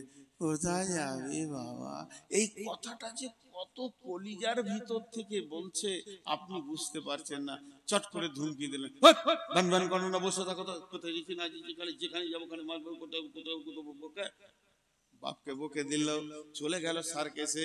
এবার কথা মিষ্টি বাপ পেল না, মিষ্টি কথা শুরু হলো বন্ধুর সঙ্গে। কি খাবি বল, ল্যাংচা খা, নাইলে ভুলকি মরে দুটি রসগোল্লা খা, চল এটা নে ওটা নে, কোল্ড ড্রিঙ্কস খা, কেমন আছিস বল। মিষ্টি মিষ্টি কথা বলে বন্ধুর সঙ্গে সার্কেস দেখলো। 6টা ঘন্টা কাটিয়ে দিল। ফিরছে যখন রাত্রি 1:45 বেজে গেছে। আড্ডা দিতে দিতে রাত্রি 1:45 বেজে গেছে। গাঁওয়ালা ঘুমিয়ে গেছে, মিজানুর এসেছে কিনা দরদ ব্যথা নাই। পাড়াওয়ালা ঘুমিয়ে গেছে, ফ্যামিলির সবাই ঘুমিয়ে গেছে। মিজানুর স্ত্রী দুতলায় নাক ডাকিয়ে ঘুমাচ্ছে, কিন্তু একজনের ঘুম হচ্ছে না। বাড়ির বারান্দায় বসে বসে খালি ঢুলতে রয়েছে। এটার নাম হলো মা। মায়ের আর ঘুম হচ্ছে না, কলিজাটা আমার কখন আসবে। এ রোডের উপরে ডাম্পার ধরছে, কোচ ধরছে, এ রোডে বাস ধরছে, ওই রোডে আমার বেটা এত রাত্রিতে চলে গেছে, কখন আসবে এই ভেবে ঘুম হচ্ছে না। ঠিক যখন 1:45 বাজছে, বাইকটা নিয়ে গুড়গুড় গুড়গুড় করে ঢুকছে। মা ধরেছে, দরজাটা খুলে দে বলছে। বেটা এলি বাবা, এটাও বলেছে কলিজা থেকে। ফট করে মাকে দুটো ধুমকি দিয়ে বলে, তোর কি ঘুম নাই, তোর হুঁশ নাই, খালি রাত জাগিস, ঘুমাইতে তো যা, ঘুমাকা তুই। এই যে বলে দিল। যাবার সময় বাপকে দিল, আসার পরে মাকে দিল। মধ্যখানে বন্ধুর সঙ্গে মধ্য কথা, আনন্দের কথা বললো। এরপরে দেখছে কেউ নাই, মাই তো একা আছে। টক টক করে জুতা খুলে দুতলার উপরে গিয়ে দেখছে বুবি উবুর হয়ে শুয়ে আছে। 3G চলছে, টিভি চলছে, এলইডি চলছে, কিন্তু ঘুমিয়ে গেছে। ভূতের ঘরে ভূত নাচছে, ওর আর হুঁশ নাই। বিবিকে পাটা টিপে টিপে নরম করে উঠেছে। বিবি উঠে রেগে গেল, হ্যাঁ তুমি খালি এরকম রাত করো, আমাকে ভাল লাগে না। ওকে গলাতে ধরে চুমা দিয়ে বলছে, তুমি রাখলে আমি কেমন করে থাকবো। দুইজন আদর পেল, বন্ধু আদর পেল, বিবি আদর পেল। আর যাদের রক্তে পৃথিবীতে এলো, ওই দুইজন ধুমকানি পেল, ওই দুইজনের কলিজাতে ধাক্কা মারলো। আল্লাহ রসুল বলছেন কিয়ামতের আগে এগুলো দেখিলিবি রে। আর মেয়েদের বসুভূতে হয়ে দুনিয়া করবে, মাকে ধমকাবে, বাপকে ধমকাবে, বন্ধুকে নিকট আত্মীয় বানাবে। 7খানা বলা হয়ে গেল, 15টার মধ্যে 7টা বলা হলো। 1 নম্বর, আমানতের খেয়ানতি চলবে, জনসাধারণের মাল নেতারা খাবে, জাকাতকে জরিমানা মনে করবে, বাপকে ধুমকে কথা বলবে, বন্ধুকে ভালোবাসবে, মাকে ধুমকে কথা বলবে, আর আপনার কি না মেয়েদের বশীভূত হয়ে দুনিয়া করবে।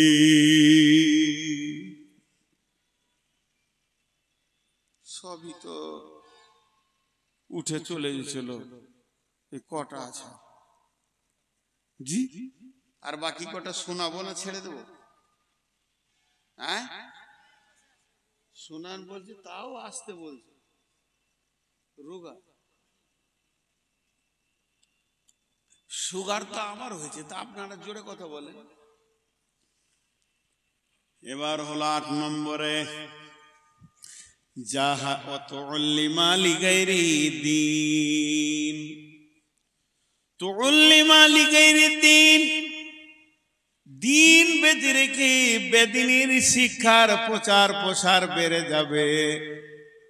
কোরআনের শিক্ষা ছেলেকে দেবে না। মহিষপুরের মাদ্রাসার বয়স কম করে 20 বছর, তার বেশি, তারও বেশি বলছে। এমন ওই এলাকায় মাদ্রাসা আছে বয়স হলো 50 বছর, এই তার বাড়ছে না, ওই রকমই হয়ে আছে। মনে হচ্ছে যেন রুগী হয়ে গেছে মাদ্রাসাটা এতিমখানা। কিন্তু এখানে যদি ইংলিশ মিডিয়ামের একটা মিশন করা হয়, 3 দিনে তত্তর করে 5 তলা বিল্ডিং হয়ে যাবে। কার টাকাতে হবে? ওই মিশন মালিকের টাকাতে নয়, সেক্রেটারির টাকাতে নয়, বরং ছাত্রের বাপের টাকাতে হবে। একটা ছেলে 2 নম্বরের জন্য ভর্তি হতে পারেনি, 1,40,000 টাকা ডোনেশন দিয়ে, ঘোষ দিয়ে তারপরে বলছে ভর্তি করে নাও। এইভাবে চাইছে। তার মানে মেন্টাল অবস্থাটা কেমন? বাপ মায়ের মেন্টাল অবস্থাটা হয়ে গেছে। মিশনে পড়াতে হবে, মিশনে পড়াতে হবে, ইংরেজি পড়াতে হবে, ইংরেজি পড়াতে হবে। মিশনে দিলে আমার ছেলে মানুষ হবে, মাদ্রাসায় দিলে মানুষ হবে না। বন্ধু আমার, ডালখোলা স্টেশনে কাঞ্চনটা এসে দাঁড়িয়েছে, কামরূপ এক্সপ্রেস দাঁড়িয়েছে। একবার আপনি ডালখোলায় চলে যান। এটা কি এসি 3 টায়ার, এটা এসি 2 টায়ার। এসি 3 টায়ারে কলকাতা ভাড়া হলো আপনার 500-700 টাকা, এসি 2 টায়ারে ভাড়া হলো 1200 টাকা, স্পেশাল কোচ 1700 টাকা।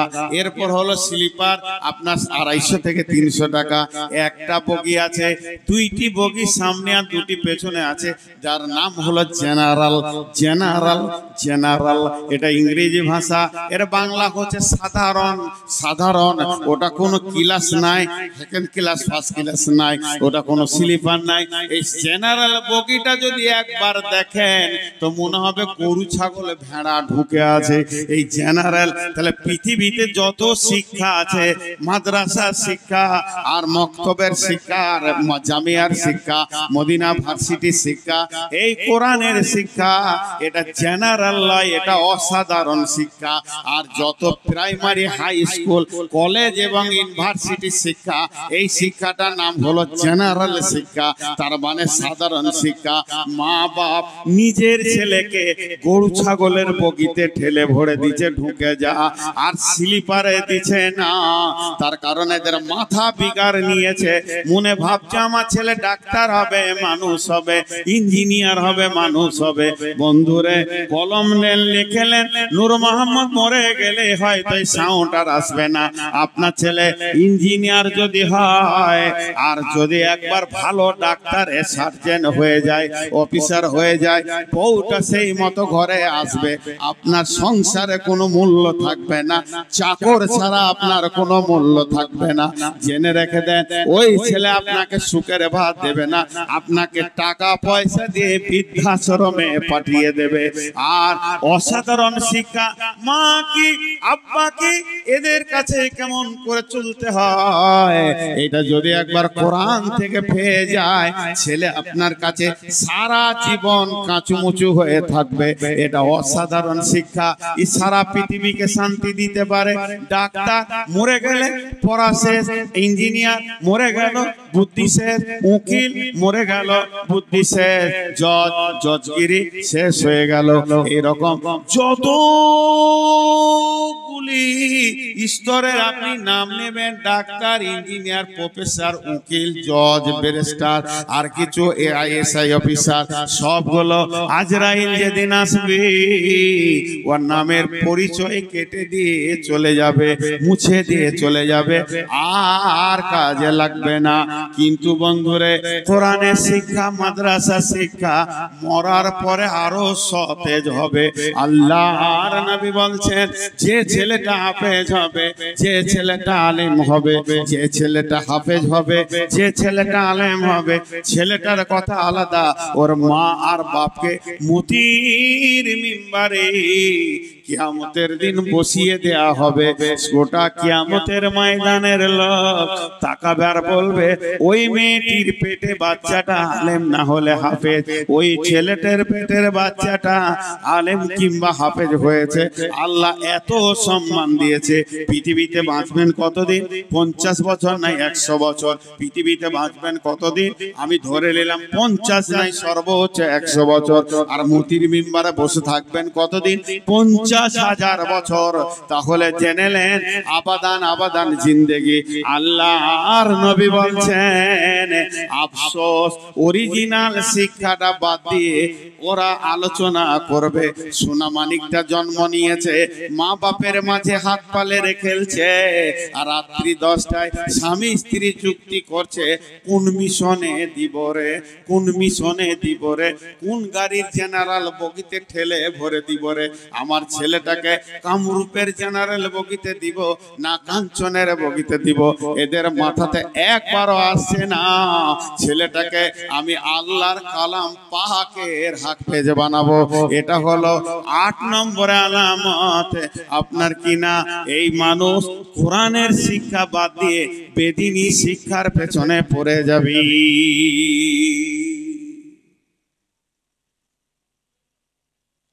পৃথিবীতে একটা লোকের নাম বলছি, আপনারা চিনেন কিনা? Dale Carnegie. চিনেন? নাম শুনেছেন কোনদিন? আরে হ্যাঁ না বলেন।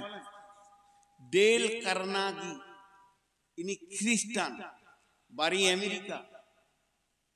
এর কাজ হচ্ছে মানুষকে যুক্তি দেওয়া, উপর দিকে তোলা। কোন বড় বড় কোম্পানি ব্যবসা করতে গিয়ে ফেলিওর হয়ে গেছে, তো ওর কাছে খানিক বুদ্ধি নেবে, ওপর দিকে তুলে দেবে। এই দিকেও পারদর্শী লোকটা, ডেল কার্নেগি নাম। তো লিখেছে যে এখন যদি কেউ খুব তাড়াতাড়ি ধনী হতে চায়, দুটো বিজনেস করে জানো, একটা স্বাস্থ্য, একটা শিক্ষা। আগেকার যুগে জ্বর হলে 2 দিন 3 দিন শুয়ে কাটিয়ে দিত, এটা ওটা ট্যাবলেট জড়ি ঘটি খেত। এখন যদি একটা নোকে ঘা হয় তো ব্যাঙ্গালোর যাবে ওটাকে চিকিৎসা করতে। আবার ওইটাকেই চায়ের দোকানে বলবে আমি ব্যাঙ্গালোর গিয়েছিলাম চিকিৎসা করতে। আর শিক্ষা, খালি একটা ইংলিশ মিডিয়াম স্কুল করে দেন, টাকা কত গেল দেখবেন, আমার স্কুল ছেলে ভরপুর হয়ে যাবে। স্বাস্থ্য শিক্ষা, এটা হলো 8 নম্বর। 9 নম্বরে হচ্ছে জাহারাতিল আসওয়াত ফিল মাসাজিদে, মসজিদে জোরে জোরে জোরে জোরে বসে বসে গল্প করবি। মসজিদের আদব রাখবে না, আল্লাহর অফিসকে আড্ডাখানা বানাবে। এদের দিলে ভয় থাকবে না, জোরে জোরে জোরে মসজিদে দুনিয়ার কথা আলোচনা করবি। আপনাদের এলাকায় করে? আরে হ্যাঁ না বলে না? হ্যাঁ। ওদেরকে যদি বলা হয় চুপ কর রে ভাই, দুনিয়ার কথা মসজিদে জোরে জোরে বলিস না, তোরা বলবে যে ব্যবসা করাও তো ইবাদত। তো মসজিদে বলবো না, কোথা বলবো? আরে ভাই ইবাদত হলে তো তার জায়গা আলাদা আছে। আল্লাহ নবী বলছেন যদি কোনো যুবক যুবতী ভরপুর যৌবনকালে স্বামী স্ত্রী একসঙ্গে মহব্বতের সঙ্গে প্রেমালাপে রাতটা কাটিয়ে দিতে পারে, যদি কোনো যুবক যুবতী যৌবনকালে স্বামী স্ত্রী তারা হালাল তারা যদি রাতটাকে মহব্বতের সঙ্গে প্রেমে কাটিয়ে দিতে পারে, ঝগড়া না হয়, মনোমালিন্য না হয়, গোটা রাতটা তাদের ইবাদতে লেখা হবে। তাহলে বিবির সঙ্গে জেনা করলে যেমন গুনাহ, বিবির সঙ্গে মিলে ওই রকম নেকি। তাহলে এই নেকিটা কি মসজিদে গিয়ে করবেন নাকি? তা তো হবে না। তাহলে এক একটা জায়গা আছে, আল্লাহ নবী আফসোস করে বলছেন মসজিদে জোরে জোরে দুনিয়ার গল্প করবি। এবার 10 নম্বরটা হলো আবার কঠিন। 1 নম্বরটা যেমন কঠিন, 10 নম্বরটাও এরকম কঠিন। আল্লাহ নবী বলছেন সাদাল কাবিলাতা ফাসিকুহুম, সাদাল কাবিলাতা ফাসিকুহুম, সাদাল কাবিলাতা ফাসিকুহুম। গ্রামের নেতা হবে, গ্রামের প্রধান হবে, মেম্বার হবে চরিত্রহীন লোক, পরেশগার লোক হবে না, দিনদার লোক হবে না, মুত্তাকি লোক হবে না, মুমিন লোক হবে না, শিক্ষিত লোক হবে না, শান্ত মিজাজের লোক হবে না। এলাকার মধ্যে যেটা চোর, লম্পট, লাফাঙ্গার, মাতাল, ওই আবার গায়ের সর্দার হবে। বিচার করবে কে? মাতাল বিচার করবে, চোর লম্পটে বিচার করবে, চরিত্রহীন বিচার করবে। এরকম একটা দিন এসে যাবে রে, আর বিচারে মামলা করবে। একটা ছোট ছেলে, গরিবের ছেলে, এতিম ছেলে, বাপ নাই, ও কোন রকম একটা চুরি করে ফেলেছে ভুলবশত, ছাগল চুরি করেছে, ভেড়া চুরি করেছে, ধরা পড়ে গেছে। প্রধান এসে ওর গালে দুটো চড় মেরে দিয়ে বলল, কেন চুরি করলি বল? আমাকে ডাকা হলো, আমার কাছে কম ছিল, নিতে পারতিস, তোকে 20 কেজি 1 মণ চাল দিয়ে দিতাম। তোর যদি অভাব ছিল, দুনিয়ার লোক বলবে প্রধান কত ভালো, কিন্তু প্রধান আসলে বলতে চেয়েছে, বাবা রে, একটা 3 কেজি ছাগল চুরি করে তুমি ধরা পড়ে গেছো, আমি 7200 কুইন্টাল চাল চুরি করেছি, এখনো ধরা পড়িনি। তার মানে বড় চোর ছোট চোরের বিচার করবে। এমন একটা দিন আসবে, আল্লাহর নবী বলছেন, সাদাল কাবিলাতা ফাসিকুহুম জাইমুল কাওমে আরজুলুহুম উকরিমার রাজুল মাখাফাতা সারহি। মানুষ মানুষকে সম্মান জানাবে তার মারের ভয়ে। একটা ডাক্তার যাবে, কেউ রাখবে না, একটা মাস্টার যাবে, কেউ রাখবে না, একটা ইঞ্জিনিয়ার যাবে, কেউ রাখবে না, একটা মুহাদ্দিস যাবে, কেউ রাখবে না, একটা মাদানি যাবে, কেউ রাখবে না।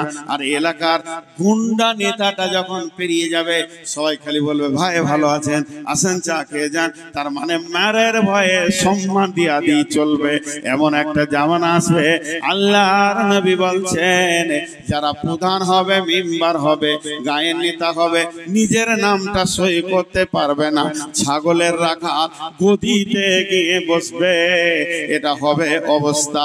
আল্লাহর নবী বলছেন, সেই জামানায় কি হবে রে উম্মত শুনেলে, জাহারাতিল কায়নাতু ওয়াল মাযিফু, ঘরে ঘরে টিভি, টেলিভিশন, গান বাজনা, সিনেমা, নাটক ঢুকে যাবে।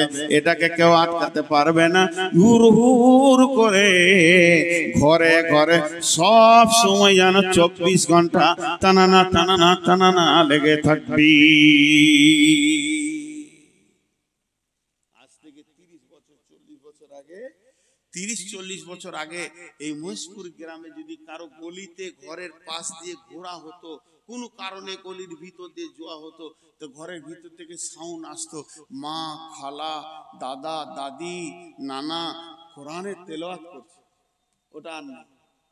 মুসলিম গাঁকে যদি তিলে তিলে ঘুরে দেন, একটা ঘর থেকে আর তেলাওয়াতের শব্দ পাবেন না, বরং এলইডির শব্দ গোটা 25 পেয়ে যাবে। এটা চলে আসবে। আল্লাহ রাসূল বলছে, সেই জামানার ছেলেরা কি করবে? যুবকরা নষ্ট হয়ে যাবে। সুরে বাতিল খুমুর, তারা মদ পান করবে। আল্লাহ নবী আফসোস করে বলছেন, খাসলাতু মিন উম্মতি, আমার উম্মত, আমার উম্মত, আমার উম্মত। তার গালে গালে যদি থাপ্পড় মারা হয় তো একটাই কথা বলবে, আমি রাসূলের উম্মত, আমি মুহাম্মদ সাল্লাল্লাহু আলাইহি সাল্লামের উম্মত, আমি আল্লাহর গোলাম। এই দুটো সে স্বীকার করবে। তারপরও তার কাছে মদের বোতল পাওয়া যাবে, এত মদ পান করবে, ওর হুঁশ হবে না। আল্লাহ নবী যেদিন মেরাজের রাত্রিতে গেলেন, জিবরাইল আমিন 2টি গিলাস এনেছিলেন, একটা ট্রের উপরে চাদর ঢাকা দিয়ে। ইয়া রাসূলুল্লাহ, আপনি একটা তুলেলেন, একটাতে ছিল দুধ আর একটাতে ছিল মদ। আল্লাহ নবী দুধের গিলাসটা তুলে নিলেন, আর জিবরাইল আমিন বললেন, ইয়া রাসূলুল্লাহ, আপনার উম্মত বেঁচে গেল, বেঁচে গেল, বেঁচে গেল। আপনি যদি মদের বোতল তুলে নিতেন, পশ্চিম দিকে সূর্য ওঠা পর্যন্ত ওদের হুঁশ খুলতো না, আমার উম্মত মদের ঘরে পড়ে থাকতো। আল্লাহ নবী বলছেন, লা তাসরিবান্নাল খামরা ফাইন্না উরাসুম কুল্লি ফাইসাতিন মাযরে। জীবনে মদ পান করিস না রে বাবা। মদ এত নোংরা জিনিস, সমস্ত নোংরা কাজের মাথা। আর একটা হাদিস আছে, লা তাসরিবান্নাল খামরা ফাইন্নাহু মিফতাহুন নার। মদের খবরদার তুমি মদ পান করো না। যার হাতে মদের বোতল এলো তার কাছে জাহান্নামের চাবি এসে গেল।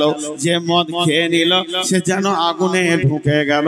খবরদার মদ পান করিও না। যার নবী এটা বলেছে, যার নবী এটা বলেছে, যার নবী এটা বলেছে, ওই লোকটাই মদ খেয়ে সন্ধ্যার সময় ঘর ঢুকবে। আল্লাহর নবী বলছে আমার উম্মত মাতাল হয়ে যাবে। ওয়াসরিবাতুল খুমুর লিবাসুল হারির, তারা রেশমের পোশাক পরবে, রেশমের পোশাক পরবে, যেটা পুরুষের জন্য হারাম করা হয়েছে। 14টা হয়ে গেল। 1 নম্বরে হলো আপনার কিনা আজ জনসাধারণের মাল নেতারা খাবে। 2 নম্বরে আমানতের খেয়ানতি চলবে। 3 নম্বরে যাকাতকে জরিমানা মনে করবে। 4 নম্বরে দ্বীনি শিক্ষা বাদ দিয়ে বেদিনী শিক্ষা চলবে। 5 নম্বরে মেয়েদের পেছনে পুরুষেরা ঘুরে বেড়াবে। 6 নম্বরে আব্বাকে ধুমকিয়ে কথা বলবে। 7 নম্বরে বন্ধুকে ভালোবাসবে। 8 নম্বরে করবে কি মাকে ধুমকিয়ে কথা বলবে। 9 নম্বরে মসজিদে জোরে জোরে কথা বলবে। 10 নম্বরে চরিত্রহীন গায়ের নেতা হবে। 11 নম্বরে নিরক্ষর বদমাশ বেঈমানেরা নেতৃত্বের গদিতে বসবে। 12 নম্বরে মানুষ মানুষকে ভয় করবে, সালাম দিবে তার মায়ের ভয়ে। আর 13 নম্বরে মদ পান করবে। 14 নম্বরে রেশমের পোশাক পরবে। আর 15 নম্বরটা শুনতে গেলে কলিজাতে লাগবে। আপনাদেরকে একটা ছোট করে কথা জিজ্ঞেস করছি, ছোট্ট করে, বেশি লম্বা করে জিজ্ঞেস করব না। আগেকার যুগের লোকেরা তাদের বুদ্ধি কম ছিল, মোটা বুদ্ধি, সাদা সিধে মানুষ ছিল, হুঁশ টুস কম ছিল। আর এখনকার যুগের মানুষের হাতে হাতে কম্পিউটার চলে এসেছে, এরা হলো সব থেকে বুদ্ধিমান। ঠিক না ভুল? কথা বলে না। আমি যে কথাটা জিজ্ঞেস করলাম, একবার যদি আপনি সমর্থন করেন, আপনার কি বংশমর্যাদা কমে যাবে? একবার বলেন না ভাই।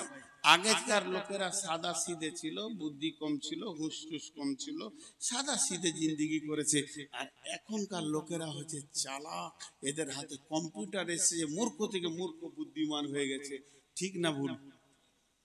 এইটাই আফসোস করেছে আল্লাহ রাসূল, এইটাই আফসোস করেছে। এখনকার যুগে যত চোর, লাফাঙ্গা, লম্পট, এরা বলবে আমরা ভালো বুদ্ধিমান, ওরা কম বুদ্ধি। আসলে পৃথিবীতে মানুষ শুরু হয়েছে হযরত আদমকে দিয়ে। আর প্রথম সিলসিলা সবগুলো নবী ছিল। তাহলে ওদের বুদ্ধি কম ছিল? তাহলে ওদের বুদ্ধি কম ছিল? নবীগুলো তো প্রথমে এসেছে। আর এখনকার চোর, লম্পট, লাফাঙ্গার কটা বেঁচে আছে, ডাকাত কটা, এরা বলছে আমরা চালাক। আল্লাহ নবী এটা বলেছেন, লানা হাযিহিল উম্মাতু আউয়ালুহা, লানা হাযিহিল উম্মাতু আউয়ালুহা। আমার এই শেষ উম্মত গুলো আগেকার উম্মতদেরকে লানত করবে। তাদের বুদ্ধি ছিল না, কম বুদ্ধি ছিল। হালাকে তাদের বুদ্ধি বেশি ছিল। পৃথিবীর মুখে তারা মুতে দিয়েছে, পৃথিবীর চোপালে লাত মেরে দিয়েছে, পৃথিবীকে তারা সাজায়নি, আল্লাহকে রাজি রেখেছে। তাদের কত বুদ্ধি ছিল, আসল কাজটা তারা করে রেখেছে। আমরা পৃথিবীকে আঁকড়ে ধরেছি, আল্লাহকে ছেড়ে দিয়েছি, রসুলকে ছেড়ে দিয়েছি। এটাই হচ্ছে পার্থক্য। বিশ্বনবী বলছেন, যখন এই 15টা জিনিস দেখবে তখন জেনে নাও কয়েকটা জিনিস পৃথিবীতে দেখতে পাবে। ঘন ঘন ভূমিকম্প হবে, বন্যা হবে, মহামারী হবে, আর ঘন ঘন ভূমিধস হবে, ঘূর্ণিঝড় আসবে, লাল ঝড় উঠবে। জেনে নাও কিয়ামত কাছিয়ে গেছে, কিয়ামত কাছিয়ে গেছে। যতটি লোক বসে আছেন, একজন উঠবেন না। আমি ঘড়ি দেখছি, পুরো 12টা বাজছে, 1টা বাজছে, একজনও উঠবেন না। আপনাদেরকে আমি বেশি সময়, একটা আছে না টেবিলটা, আমি আপনাদেরকে বলি, আগে মা বোনদেরকে বলিলি 1 মিনিট। মা বোন, আজকে আমার বক্তব্যের বিষয় ছিল কিয়ামতের আলামত। শেষ করেছি, আমি দোয়া দিব, তারপরে উঠবেন। আমি আজকে যতগুলো মেয়ে এখানে আছেন প্যান্ডেলের ভিতরে, 1 মিনিটের জন্য আমাকে আপনারা দুটো সম্পর্কে মনে করলেন, হয় আমি আপনাদের বেটা আর না হয় আপনারা আমার বেটি। যেটি ছেলে মানুষ আছেন আমার বেটি, আমি আপনাদের আব্বা হিসেবে বলছি, বেটি 100টা টাকা 500টা টাকা একটা 10 টাকা দাও, আমি তোমার কাছে চাইছি। আর যেগুলো আমার মা আছেন, আমি এতিম, আমার 5 বছরে, এখন তার এতিম নয়, 5 বছরে মা মারা গেছে, আপনারাই আমার মা আপনার কাছে আমি একটা 100 টাকা 10 টাকা 20 টাকা 50 টাকা চাইছি, আমার তরফ থেকে আরেকবার চাদর যাচ্ছে, আপনারা ত্রাণ খুলে দেন। আমার সামনে যারা আছেন তাদের কাছে আমি টাইম নিলাম 5 মিনিট। 5 মিনিট আমি পার করব না। 5 মিনিট যদি আমি পার করি তো আপনারা আমাকে বলবেন আপনার ওয়াদা ঠিক নাই। শুধু আপনাদের হাতগুলো ধরে বলছি 5 মিনিট উঠবেন না। এখন থেকে স্টার্ট করলাম, আর 5 মিনিট উঠবেন না। এই 5 মিনিটে কোনো আল্লাহর গোলাম আছেন, একটা 5000 2000 1000 দিবেন, যিনি টাকা দিবেন তিনি উঠে আসবেন। বাকি 5 মিনিট আপনি বাড়ি গিয়ে বিশাল কিছু করতে পারবেন না, একসঙ্গে শেষ করব, আল্লাহ খুশি হবে। কেউ আছেন আল্লাহর বান্দা, আল্লাহর গোলাম কেউ আছেন? একটা 1000 2000 দেনেওয়ালা, জামিরুলের আব্বা দিয়েছে 5000, ওর মা দিয়েছে 9টা তাবিজ। মাশাআল্লাহ, বহুত জিনিস দামি করেছে।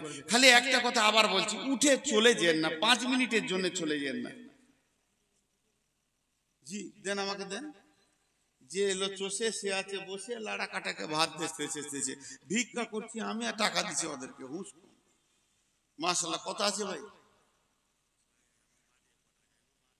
ও, আপনি কি দিবেন? আপনি কি দিবেন? না, টাকা লাগবে। 1000 টাকা দিলেন ভাই, বলেন আপনি তো সভাপতি মানুষ, কত দিবেন? তাড়াতাড়ি দিন। আপনার মা দিয়েছে, আপনার মা আমার মা দিয়েছে, এটা আমি বুঝে নেব। আপনি কি দিয়েছেন বলেন? আপনি 2000 টাকা দেবেন। কেন 2000 টাকা দেবেন? হ্যাঁ, বাচ্চা হলে প্রসব যন্ত্রণাটা খালার হবে না মায়ের হবে? আপনি সভাপতি আর অন্যজনে প্রসব যন্ত্রণা দিলে হবে? 5000 দেন ভাই, দোয়া হোক, বরকত হবে, আল্লাহ দিবে আপনাকে, আল্লাহ আরো বরকত দিবেন। আচ্ছা, 5000 টাকা লিখে দেন। খুব ভালো মানুষ, ওগুলা কিছু বলবো না, শুট করতে পারি না আমি। ওগুলো আপনার ঘেরে শুট করবেন সকালবেলা, এলাকা কাঁপিয়ে দেবেন। আর কেউ আছেন ভাই? আমার ওয়াদা মোতাবেক 1.5 মিনিট চলে গেছে, আর 3.5 মিনিট আছে। 1.5 মিনিট চলে গেছে। আর কেউ আছেন 5000 2000 1000 দেনেওয়ালা? কে? পেছনে কেন, আমি ঘুরিয়ে জলসা করবো নাকি? কে আছেন ভাই 5000 দেনেওয়ালা? আল্লাহর গোলাম, রসুলের উম্মত, আল্লাহর গোলাম কে আছেন? আর মাত্র 2.5 মিনিট। আমি একটা কথা বলি, এখান থেকে একটা চাদর এইখানে দিব আমি, ক্যামেরাগুলো আছে ডিস্টার্ব হবে, ওই জায়গাতে দিব। চাদরওয়ালা চাদরটা ধরে দাঁড়িয়ে থাকবে, আপনারা হেঁটে এসে টাকা দিবেন। বলেন ইনশাআল্লাহ। আরে বলেন ইনশাআল্লাহ। আপনি অনেক অফার পাবেন। কত আছে? 500। আর কত দিবেন?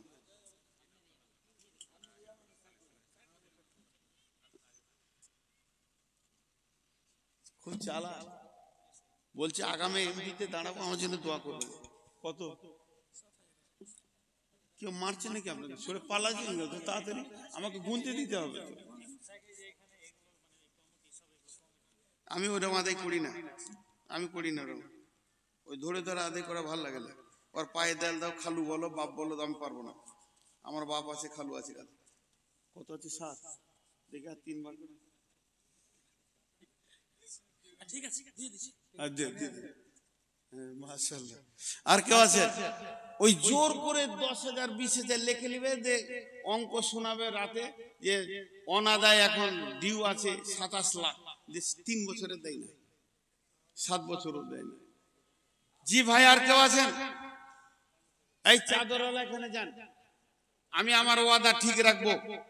এখন আমি দোয়া দিচ্ছি, আপনারা জোরে জোরে আমিন বলেন। চাদরওয়ালা কই? একটা চাদর এখানে যাক, আমি 2 মিনিট আরো থাকছি তো। এর আদায় নিবে না, টাকা বেশি হয়ে গেছে, এক্সেস জায়গা হচ্ছে না, আর দিয়েন না। আমার নাম নবাব, কিছু নাই, অভাব ভিক্ষা করা স্বভাব। সবটি দাও গুনেলি না, তাহলে এই একটা হবে না, আর দাও। খাবার কথা করো, টাকা চোখের সামনে নিয়েছে, কত আছে ওইখানটাতে যান, ওইখানটায়। আমি 1 মিনিট একটু কথা বলি, আপনারা আমার সঙ্গে বলেন, এই আল্লাহ তুমি আমাদের প্রত্যেককে ইমানের সঙ্গে মওত দাও, বলেন আল্লাহুম্মা আমিন। আমাদের মা বাপ ভাই বোন যারা কবরে চলে গেছে তাদেরকে তুমি মাফ করো, বলেন আল্লাহুম্মা আমিন। আমি দোয়া দিচ্ছি, আমিন বলেন। এই আল্লাহ এই মাদ্রাসাকে তুমি কবুল করে নাও, আল্লাহুম্মা আমিন। এবার সকলে দোয়া পড়েন, সুবহানাকা আল্লাহুম্মা ওয়া বিহামদিকা আশহাদু আল্লা